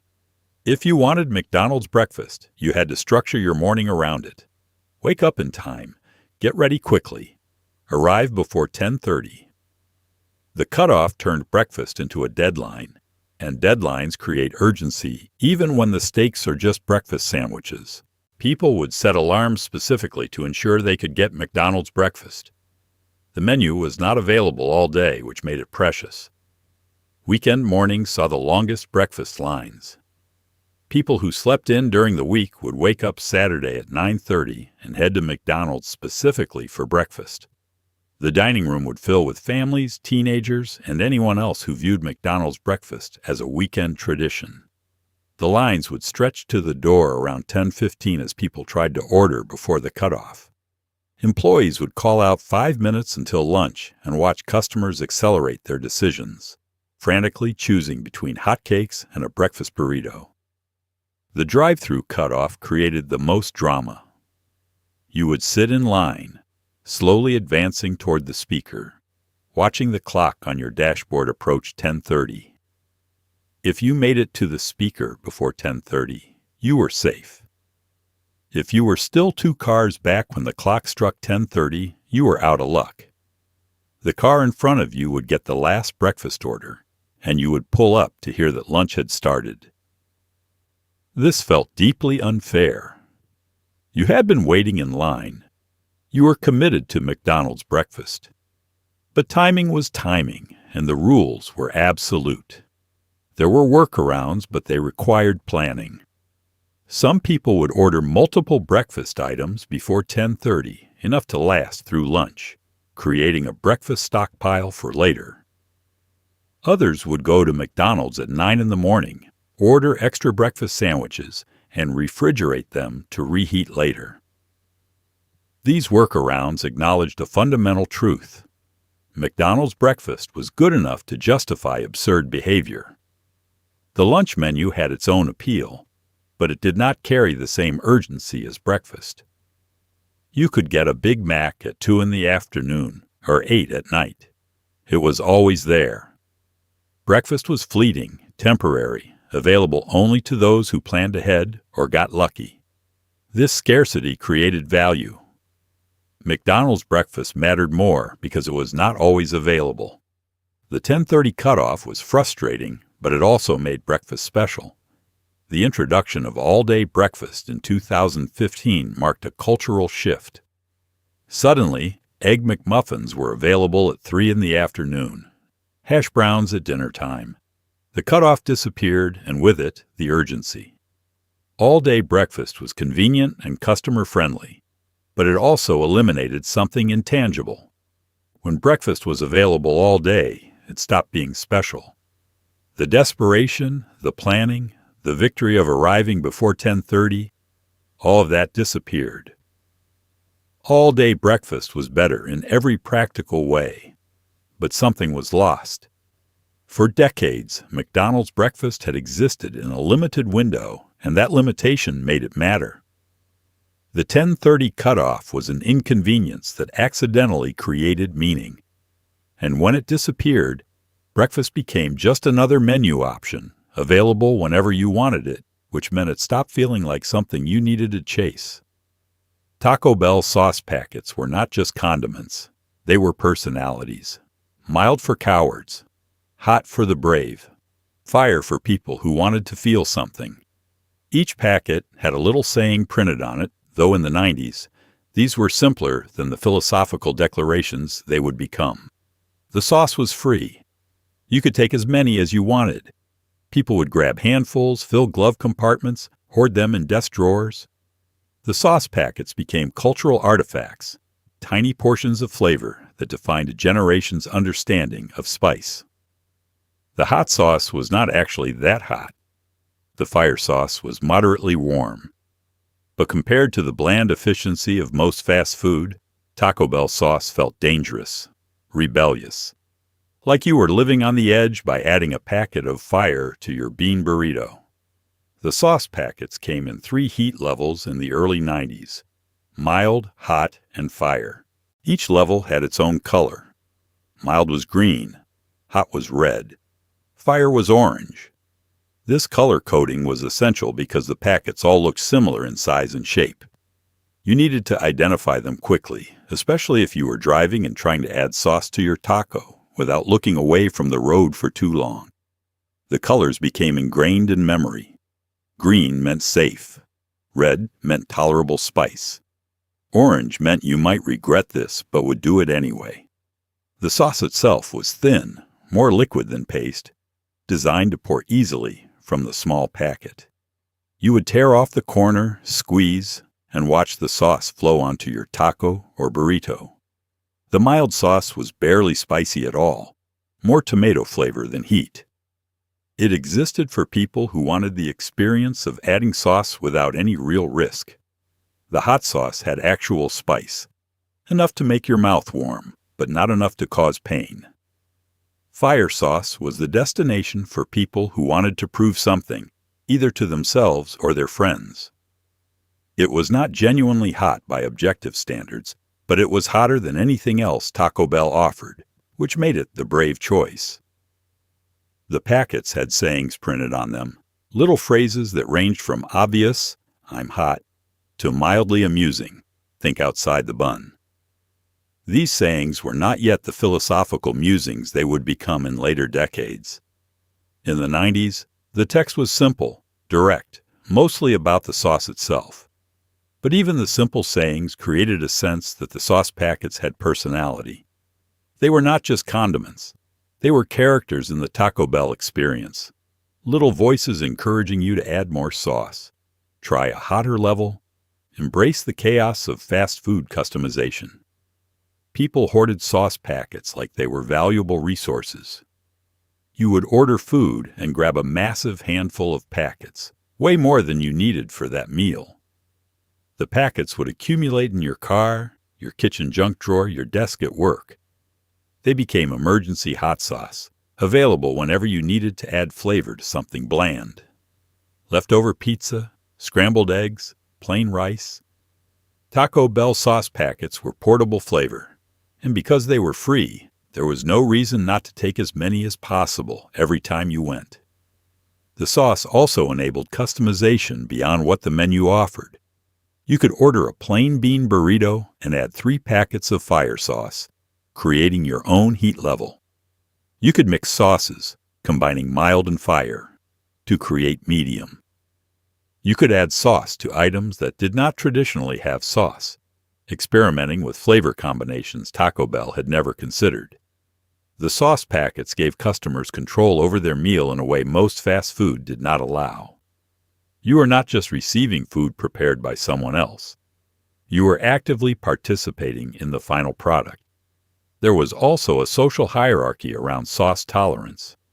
Choosing mild meant you were weak, unable to handle spice. Choosing hot was acceptable, normal, the default for most people. Choosing fire meant you were tough, capable of handling heat that would make others suffer. This hierarchy was completely artificial. The fire sauce was not that hot, but it mattered to teenagers and young adults who cared about these things. Sauce choice became a low-stakes way to perform toughness. The free nature of the sauce created strange hoarding behaviors. People would go through the drive-thru, order minimal food, and request 50 sauce packets. The employees would comply without comment, handing over a bag filled mostly with sauce. Some people built collections, organizing sauce packets by color and expiration date in dedicated containers. Others used Taco Bell sauce packets as currency, trading them in school cafeterias or workplaces where access to hot sauce was limited. The sauce packets also had utility beyond Taco Bell food. They were small enough to fit in pockets or bags, making them ideal for adding flavor to any meal anywhere. College students kept them in dorm rooms. Office workers kept them in desk drawers. The packets were insurance against bland food. a guarantee that you could always add spice to whatever disappointing meal you encountered. Taco Bell sauce became part of the survival kit for people who ate cheap food and wanted it to taste like something. Verde sauce was introduced in the early 2000s, adding a fourth option and green color to the lineup. But in the 90s, the three-sauce system was all you needed: mild, hot, fire. Safety, acceptable risk, and danger. The simplicity worked. Everyone understood the system. Everyone knew which sauce they preferred. And when you grabbed a handful of packets from the basket near the cash register, you were not just getting condiments. You were getting tiny packets of rebellion, small doses of flavor that made cheap fast food feel personal, customizable, and just a little bit dangerous. Fast food playgrounds peaked in the 80s and declined through the 90s. The outdoor playgrounds with metal slides that got hot enough to cause minor burns disappeared first, replaced by indoor play places. But even those started vanishing. Liability concerns grew. Maintenance costs increased. The spaces were taking up valuable real estate that could seat more customers. Parents were suing when kids got hurt. McDonald's kept theirs longer than most, but slowly the playgrounds came down. By the late 90s, new locations were built without them. The play place became a relic of an era when fast food restaurants thought they needed to be entertainment destinations. By 2000, the industry had accepted the truth. People came for food. The playground was a distraction from the real business. Efficiency won. Kids lost. The decline started with the outdoor playgrounds. These were metal structures with slides, climbing bars, and swings, all set on concrete or asphalt with minimal padding beneath. The equipment was durable but dangerous. Metal slides heated up in summer sun until they were literally painful to sit on. Kids would climb to the top, sit on the slide, and feel the heat immediately transfer through their clothes to their skin. Some would slide down anyway, accepting the pain. Others would climb back down, defeated. The swings had hard plastic seats suspended by chains, and kids would swing higher and higher until the whole structure shook. Injuries were common. Scraped knees, sprained ankles, occasionally something worse. Liability became a growing concern through the 90s. When a child got hurt on a playground, parents increasingly sued the restaurant. The legal costs and settlements added up. Insurance companies raised premiums for restaurants with playgrounds. The equipment required regular maintenance and inspection to meet safety standards that were becoming stricter every year.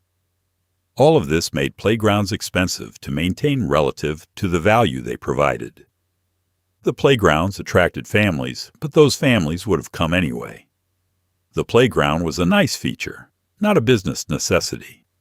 The transition from outdoor to indoor playgrounds was supposed to solve the liability problem. Indoor play places had padded surfaces, enclosed tube systems, and controlled environments. They were safer than outdoor equipment, easier to maintain, and could operate year-round regardless of weather. But indoor play places created their own problems. They took up significant floor space that could otherwise seat customers. They required staff to monitor, at least theoretically. They still resulted in injuries, just fewer of them. And the costs, construction, maintenance, cleaning, insurance, remained high. Real estate economics drove the final nail. Fast food restaurants made money by turning tables quickly. Families with children in the play place did not leave quickly. They stayed for an hour, sometimes longer, occupying tables and nursing drinks while their kids played. This reduced turnover and limited the restaurant's capacity to serve other customers. The play place encouraged lingering, which was good for customer satisfaction, but bad for revenue. Restaurants started calculating whether the space occupied by a play place could generate more revenue if converted to additional seating. Usually it could. New restaurant designs in the late 90s reflected changing priorities. The buildings were smaller, more efficient, with less wasted space. Drive-through lanes were emphasized over dining rooms. The layout was optimized for speed, not entertainment. There was no room in this model for a play place. The playground was a feature from an earlier era when fast food restaurants competed on experience as much as price. By the late 90s, competition was pure efficiency. The fastest service won. The cheapest prices won. Play places were expensive and slow. They did not fit the new model. Some restaurants kept their playgrounds longer than others. McDonald's was reluctant to eliminate a feature that had been central to its family-friendly brand. But even McDonald's slowly phased them out. New locations were built without play places. Existing playgrounds were closed for renovation and never reopened. By the early 2000s, finding a McDonald's with a functional playground required planning. They still existed, but they were no longer default. The loss of playgrounds changed the fast food experience for families. Children who had grown up with play places as a standard feature suddenly faced restaurants with no entertainment beyond the food. This made fast food less appealing as a destination for families with young kids. Why go to McDonald's when there was nothing for the kids to do? Some families shifted to restaurants that still had play areas. Others just accepted that fast food had changed and adjusted accordingly. For kids who experienced the play place era, the playgrounds remain a vivid memory. The tube smelled like feet, but felt like freedom. The ball pit was probably a health hazard, but also incredibly fun. The slide was polished smooth by thousands of children and delivered you to the bottom faster than seemed safe. The play place was chaos contained in plastic and netting, and it was the best part of going to McDonald's. When the playgrounds disappeared, fast food became transactional. You went, you ate, you left. The magic was gone. The death of the playground marked a philosophical shift in how fast food companies viewed their purpose. In the 80s and early 90s, they were family destinations, places where children wanted to go and parents tolerated going. By the late 90s and 2000s, they were food vendors, focused on efficiency and profit margins. The playground represented the family destination model, and its elimination represented the industry's acceptance that this model was no longer viable. Fast food would be fast. The food would be cheap, and children would just have to be entertained by something else. Fast food and Hollywood formed an alliance in the 90s that produced an avalanche of promotional plastic toys. When a big movie came out, fast food chains went all in. Jurassic Park toys at McDonald's, Batman toys at McDonald's, Disney movies at McDonald's and Burger King. The toys were free with a kids' meal, which meant they were not free. But the psychological trick worked. Kids would demand to go back repeatedly to collect the entire set. Some toys were legitimately good. Most were cheap plastic that broke within a week. But the thrill of collecting them was real. You would line them up on a shelf, showing friends your complete Toy Story collection from Burger King or your full set of Space Jam characters from McDonald's. These toys defined childhoods. Decades later, people still remember which ones they had. The movie tie-in strategy was mutually beneficial. Studios promoted their movies through fast food chains with massive national reach. Fast food chains attracted customers, especially families with children, by offering exclusive toys connected to anticipated films. The toys were collectible, which created urgency. If you waited too long, the promotion ended and you missed your chance. This urgency drove repeat visits. Families would go to McDonald's multiple times during a single promotion period, each visit motivated by the need to collect another toy in the set. The toys themselves varied wildly in quality. Some were actual toys that functioned and provided entertainment value. Little vehicles that rolled, figures with movable parts, toys that transformed or made sounds. These were the winners, the toys kids actually played with for more than a few hours. But many toys were static plastic figures that did nothing beyond exist. They were collectibles without being toys, display items without being valuable. Kids collected them anyway, because collecting was the point, not playing. The packaging for promotional toys was designed to maximize appeal. The toys came in sealed bags with graphics showing what was inside. Sometimes the bags were numbered, making it clear how many toys were in the complete set. "Collect all 8," the packaging would proclaim, creating an artificial goal. Kids would beg their parents to keep going to McDonald's until they had all 8, even if they only really wanted 3 of them. The numbered sets created completionist anxiety.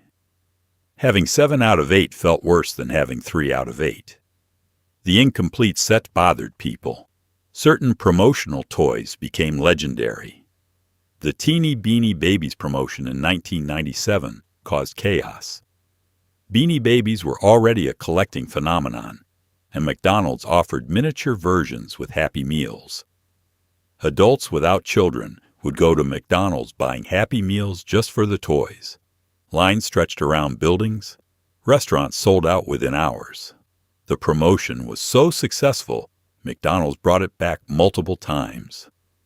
The Teeny Beanie Babies were not great toys. They were just small stuffed animals.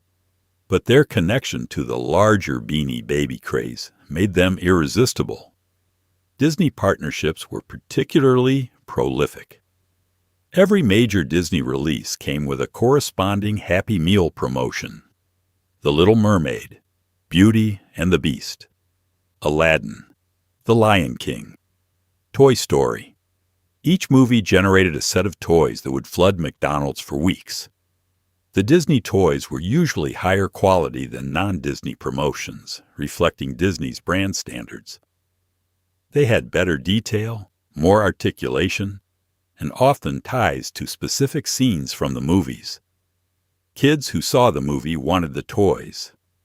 Kids who had not seen the movie yet wanted the toys, because the toys spoiled plot points and character designs in miniature plastic form. The promotional cycle created peaks and valleys in customer traffic. During a major movie tie-in promotion, restaurants would be packed with families. Between promotions, traffic would normalize. Fast food chains learned to time promotions carefully, ensuring there was always something new to drive traffic. The promotion calendar became a key part of business strategy. Launch a promotion right before a major movie release. Run it for 4 to 6 weeks. End it just as customer interest wanes. Launch the next promotion immediately. Keep the cycle going. Some kids became strategic about collecting. They would ask friends which toys they had gotten, coordinate to avoid duplicates, and trade toys to complete their sets. This created a miniature economy in school cafeterias and playgrounds. A rare toy from early in the promotion could be traded for 2 or 3 common toys from later in the promotion. The scarcity was artificial. McDonald's could produce as many of each toy as they wanted. But within the local social network, scarcity felt real. Parents had mixed feelings about promotional toys. On one hand, the toys made kids happy and gave parents leverage. If you behave, we'll go to McDonald's and you can get another toy. On the other hand, the toys cluttered homes and broke easily, creating waste. Many parents tried to impose limits. You can keep 3, the rest go to donation. But kids resisted, arguing that they needed the complete set. The toys were individually worthless but collectively precious, at least until the next promotion started and the old toys were forgotten. The promotional tie-in strategy peaked in the 90s. By the 2000s, the practice continued, but with less intensity. Movies were still promoted through Happy Meals, but the cultural phenomenon around collecting had diminished. Kids had other entertainment options. The novelty had worn off. But for people who grew up in the 90s, the promotional toys remain a defining memory. Not because the toys were great, most were not, but because the collecting was fun. The anticipation of going to McDonald's and discovering which toy you got. The disappointment when it was a duplicate. The triumph of completing the set. The toys were cheap plastic, but the experience of collecting them was real, and that experience defined how a generation engaged with fast food. The food in the 90s fast food scene was simpler than today. Fewer ingredients, more processing, higher fat and sodium. Nobody cared about nutrition labels because they were not required yet. The burgers were thin and greasy. The cheese was processed American cheese. The lettuce was iceberg, but it tasted good. Salty, fatty, satisfying. French fries were cooked in beef tallow, which made them taste better than today's vegetable oil fries. The fries were hot, crispy, and addictive. Shakes were thick and sweet, made with ice cream and whole milk, chocolate, vanilla, strawberry. The shakes were genuine milkshakes, not the thinner versions many chains serve today. The burgers were engineered for consistency and speed, not quality. The patties were thin, pre-cooked, and then reheated when ordered or cooked quickly on a flat griddle. They were uniform in size, weight, and thickness, allowing kitchen staff to stack them efficiently and cook them in predictable time frames. The meat was heavily seasoned, mostly with salt, which masked the quality of the beef while making it taste good. The patties were never thick. You did not go to fast food for a substantial burger. You went for something that tasted like a burger without requiring the time or money a real burger demanded. The cheese was American cheese, that processed cheese product that melted perfectly and tasted like childhood.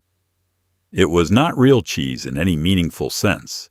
It was a cheese-like substance designed to melt smoothly, drape over the burger, and add a mild dairy flavor without overwhelming the other components. Real cheese would have cost more and melted unpredictably. American cheese was reliable, cheap, and familiar. Nobody complained about it because nobody expected anything else. Vegetables on fast food burgers were minimal. Iceberg lettuce, which had almost no nutritional value, but provided crunch and a visual contrast to the brown burger. A slice of tomato, usually pale and underripe, chosen for its ability to not fall apart rather than its flavor. Onions, either raw or dehydrated and reconstituted, providing sharpness. Pickles, brined and sliced thin, adding acid to cut through the fat. These vegetables were not there for health. They were there for texture and to make the burger look complete. A burger was bread, meat, cheese, and some things that were technically vegetables, but functionally decorative. The French fries were the real star. In the early 90s, many chains still cooked their fries in beef tallow, which gave them a flavor the vegetable oil could never replicate. The tallow made the fries crispy on the outside and fluffy on the inside, with a richness that tasted almost savory. They were heavily salted, sometimes too heavily, but that was part of the appeal. The fries were hot when fresh, and lukewarm fries were a tragedy everyone experienced regularly. You had maybe 5 minutes to eat your fries while they were still good. After that, they became sad, limp remnants of what they had been. McDonald switched from beef tallow to vegetable oil in 1990, responding to health concerns about saturated fat. The new fries were marginally healthier, but noticeably less flavorful. People who remembered the tallow fries mourned the change. The vegetable oil fries were fine, but they were not the same. Other chains followed McDonald's lead, and by the mid-90s, beef tallow fries were mostly a memory. The switch marked one of the first times health concerns changed fast food in a way customers noticed and resented. The milkshakes were real, made with ice cream, whole milk, and flavoring, blended until thick enough that you had to suck hard on the straw to get any liquid. Chocolate, vanilla, and strawberry were the standard flavors, though some chains offered seasonal options, like shamrock shakes or pumpkin shakes. The shakes were sweet enough to hurt your teeth, but cold enough to soothe. They were not health food. They were liquid dessert, and they tasted like it. The thickness was crucial. A thin shake was a disappointment. A proper shake required effort to consume, which somehow made it more satisfying. Nutrition information was not prominently displayed anywhere in fast food restaurants during the 90s. Menu boards listed items and prices, but not calories, fat, or sodium. If you wanted nutritional information, you could request a pamphlet at the counter. But nobody did. The lack of information created ignorance, and ignorance created freedom. You ordered a Big Mac and fries without knowing you were consuming 1,500 calories and 60 grams of fat. You just knew it tasted good and filled you up. This ignorance was blissful. You ate fast food without guilt because you did not have the information necessary to feel guilty. The ingredients were cheap and heavily processed. The beef was not premium. The chicken was mechanically separated and formed into shapes. The cheese was not cheese. The vegetables were selected for durability, not flavor. Everything was engineered for cost efficiency and consistency. No, but it worked. The food tasted good in the moment, which was all that mattered. You did not think about what you were eating. You just ate it. The taste memory of 90s fast food is complicated. People remember it fondly, but the fondness is tied more to context than quality. The burgers were not objectively good. They were just consistent and familiar. The fries were great when hot, mediocre when not. The shakes were overly sweet. But the food tasted like being young, like having limited money and unlimited time, like eating in a car with friends after school. The taste was secondary to the experience. Fast food in the 90s was not about nutrition or quality. It was about convenience, affordability, and the specific flavor of mass-produced food that tasted exactly the same in every city, every state, every restaurant. That consistency was the product. And for a generation that grew up on it, that consistency became comfort. The value menu emerged in the late 1980s and exploded through the 90s. Wendy's introduced the Super Value menu in 1989 with items for 99 cents. The concept was revolutionary. Cheap food got even cheaper. You could eat for under $2. The value menu attracted budget-conscious customers and made fast food even more accessible.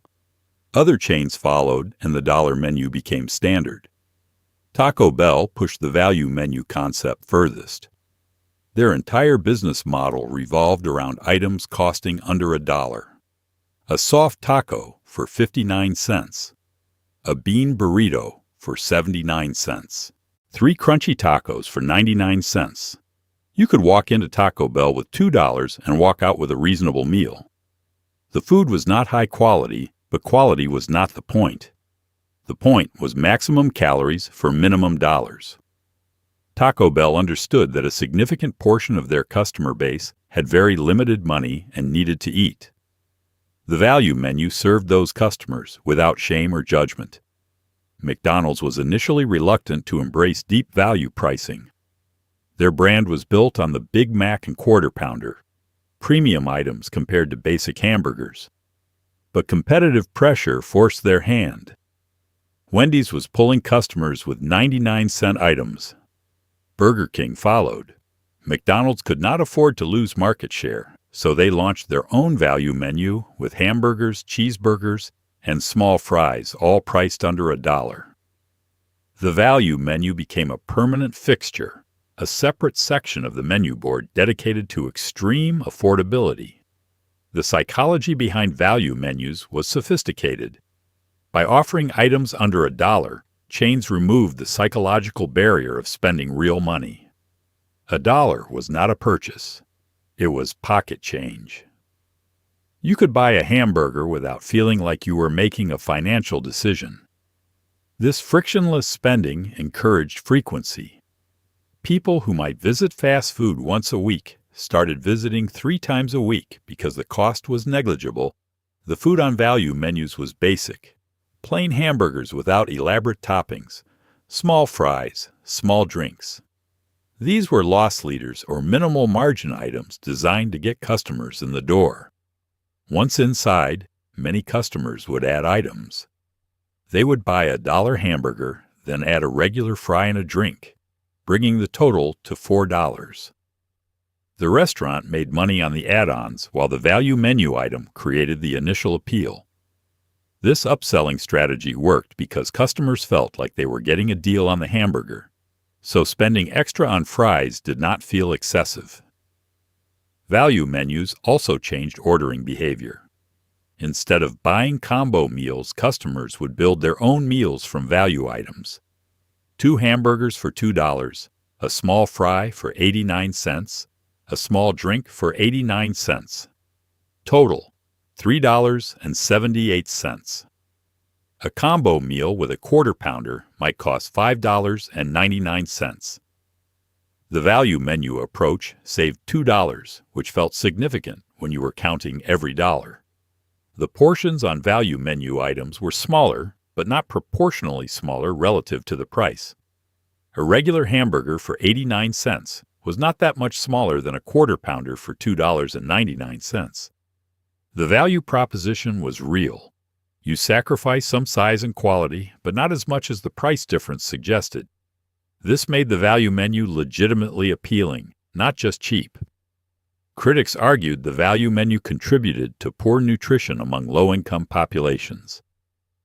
Fast food became so affordable that it competed with cooking at home. A parent could feed their kids for $3 at McDonald's, which was comparable to the cost of groceries for a home-cooked meal. The home-cooked meal would be healthier, but it required time, energy, and cooking skills. The fast food meal required only money. For people working multiple jobs and exhausted, the value menu was not about being cheap. It was about survival. The value menu also democratized fast food further. Before value menus, eating out was occasional. After value menus, it became routine. Teenagers with part-time jobs could afford to eat fast food daily. College students could survive on value menu items between financial aid disbursements. Homeless people could buy a meal with panhandled change. The value menu made fast food accessible to people who had previously been priced out, for better or worse. By the end of the 90s, every major chain had a value menu. The competition was fierce. Who could offer the cheapest items? Who could offer the most items under $1? The race to the bottom was good for customers in the short term. You could eat for under $2 at any chain. But it was less good for the industry long term. Margins were thin. Labor costs were rising. Something had to give, and eventually value menu prices started creeping upward. But for a brief window in the 90s, fast food was absurdly, almost impossibly cheap. And for people who experienced that moment, it remains the reference point against which all future fast food pricing is judged. Everything now feels expensive compared to when you could eat for 99 cents. It is $19.99 now. You are sitting in a McDonald's booth at 9:30 on a Friday night. The dining room is half full. Teenagers in one corner arguing about which movie to see. A family near the window. A tired mother wiping ketchup off her toddler's face. An older man alone at a table, reading the newspaper, making his coffee last. The fluorescent lights hum overhead. Someone's shoes squeak on the tile floor. The smell of French fries and industrial cleaner hangs in the air. This is not special. This is not remarkable. This is just another night at a fast food restaurant in America at the end of the 90s. But something is ending, even if nobody knows it yet. The value menu will get more expensive. The play places will come down. The styrofoam will disappear. All-day breakfast will arrive, eliminating the urgency of the 10:30 cutoff. The promotional toys will become less magical as kids find entertainment elsewhere.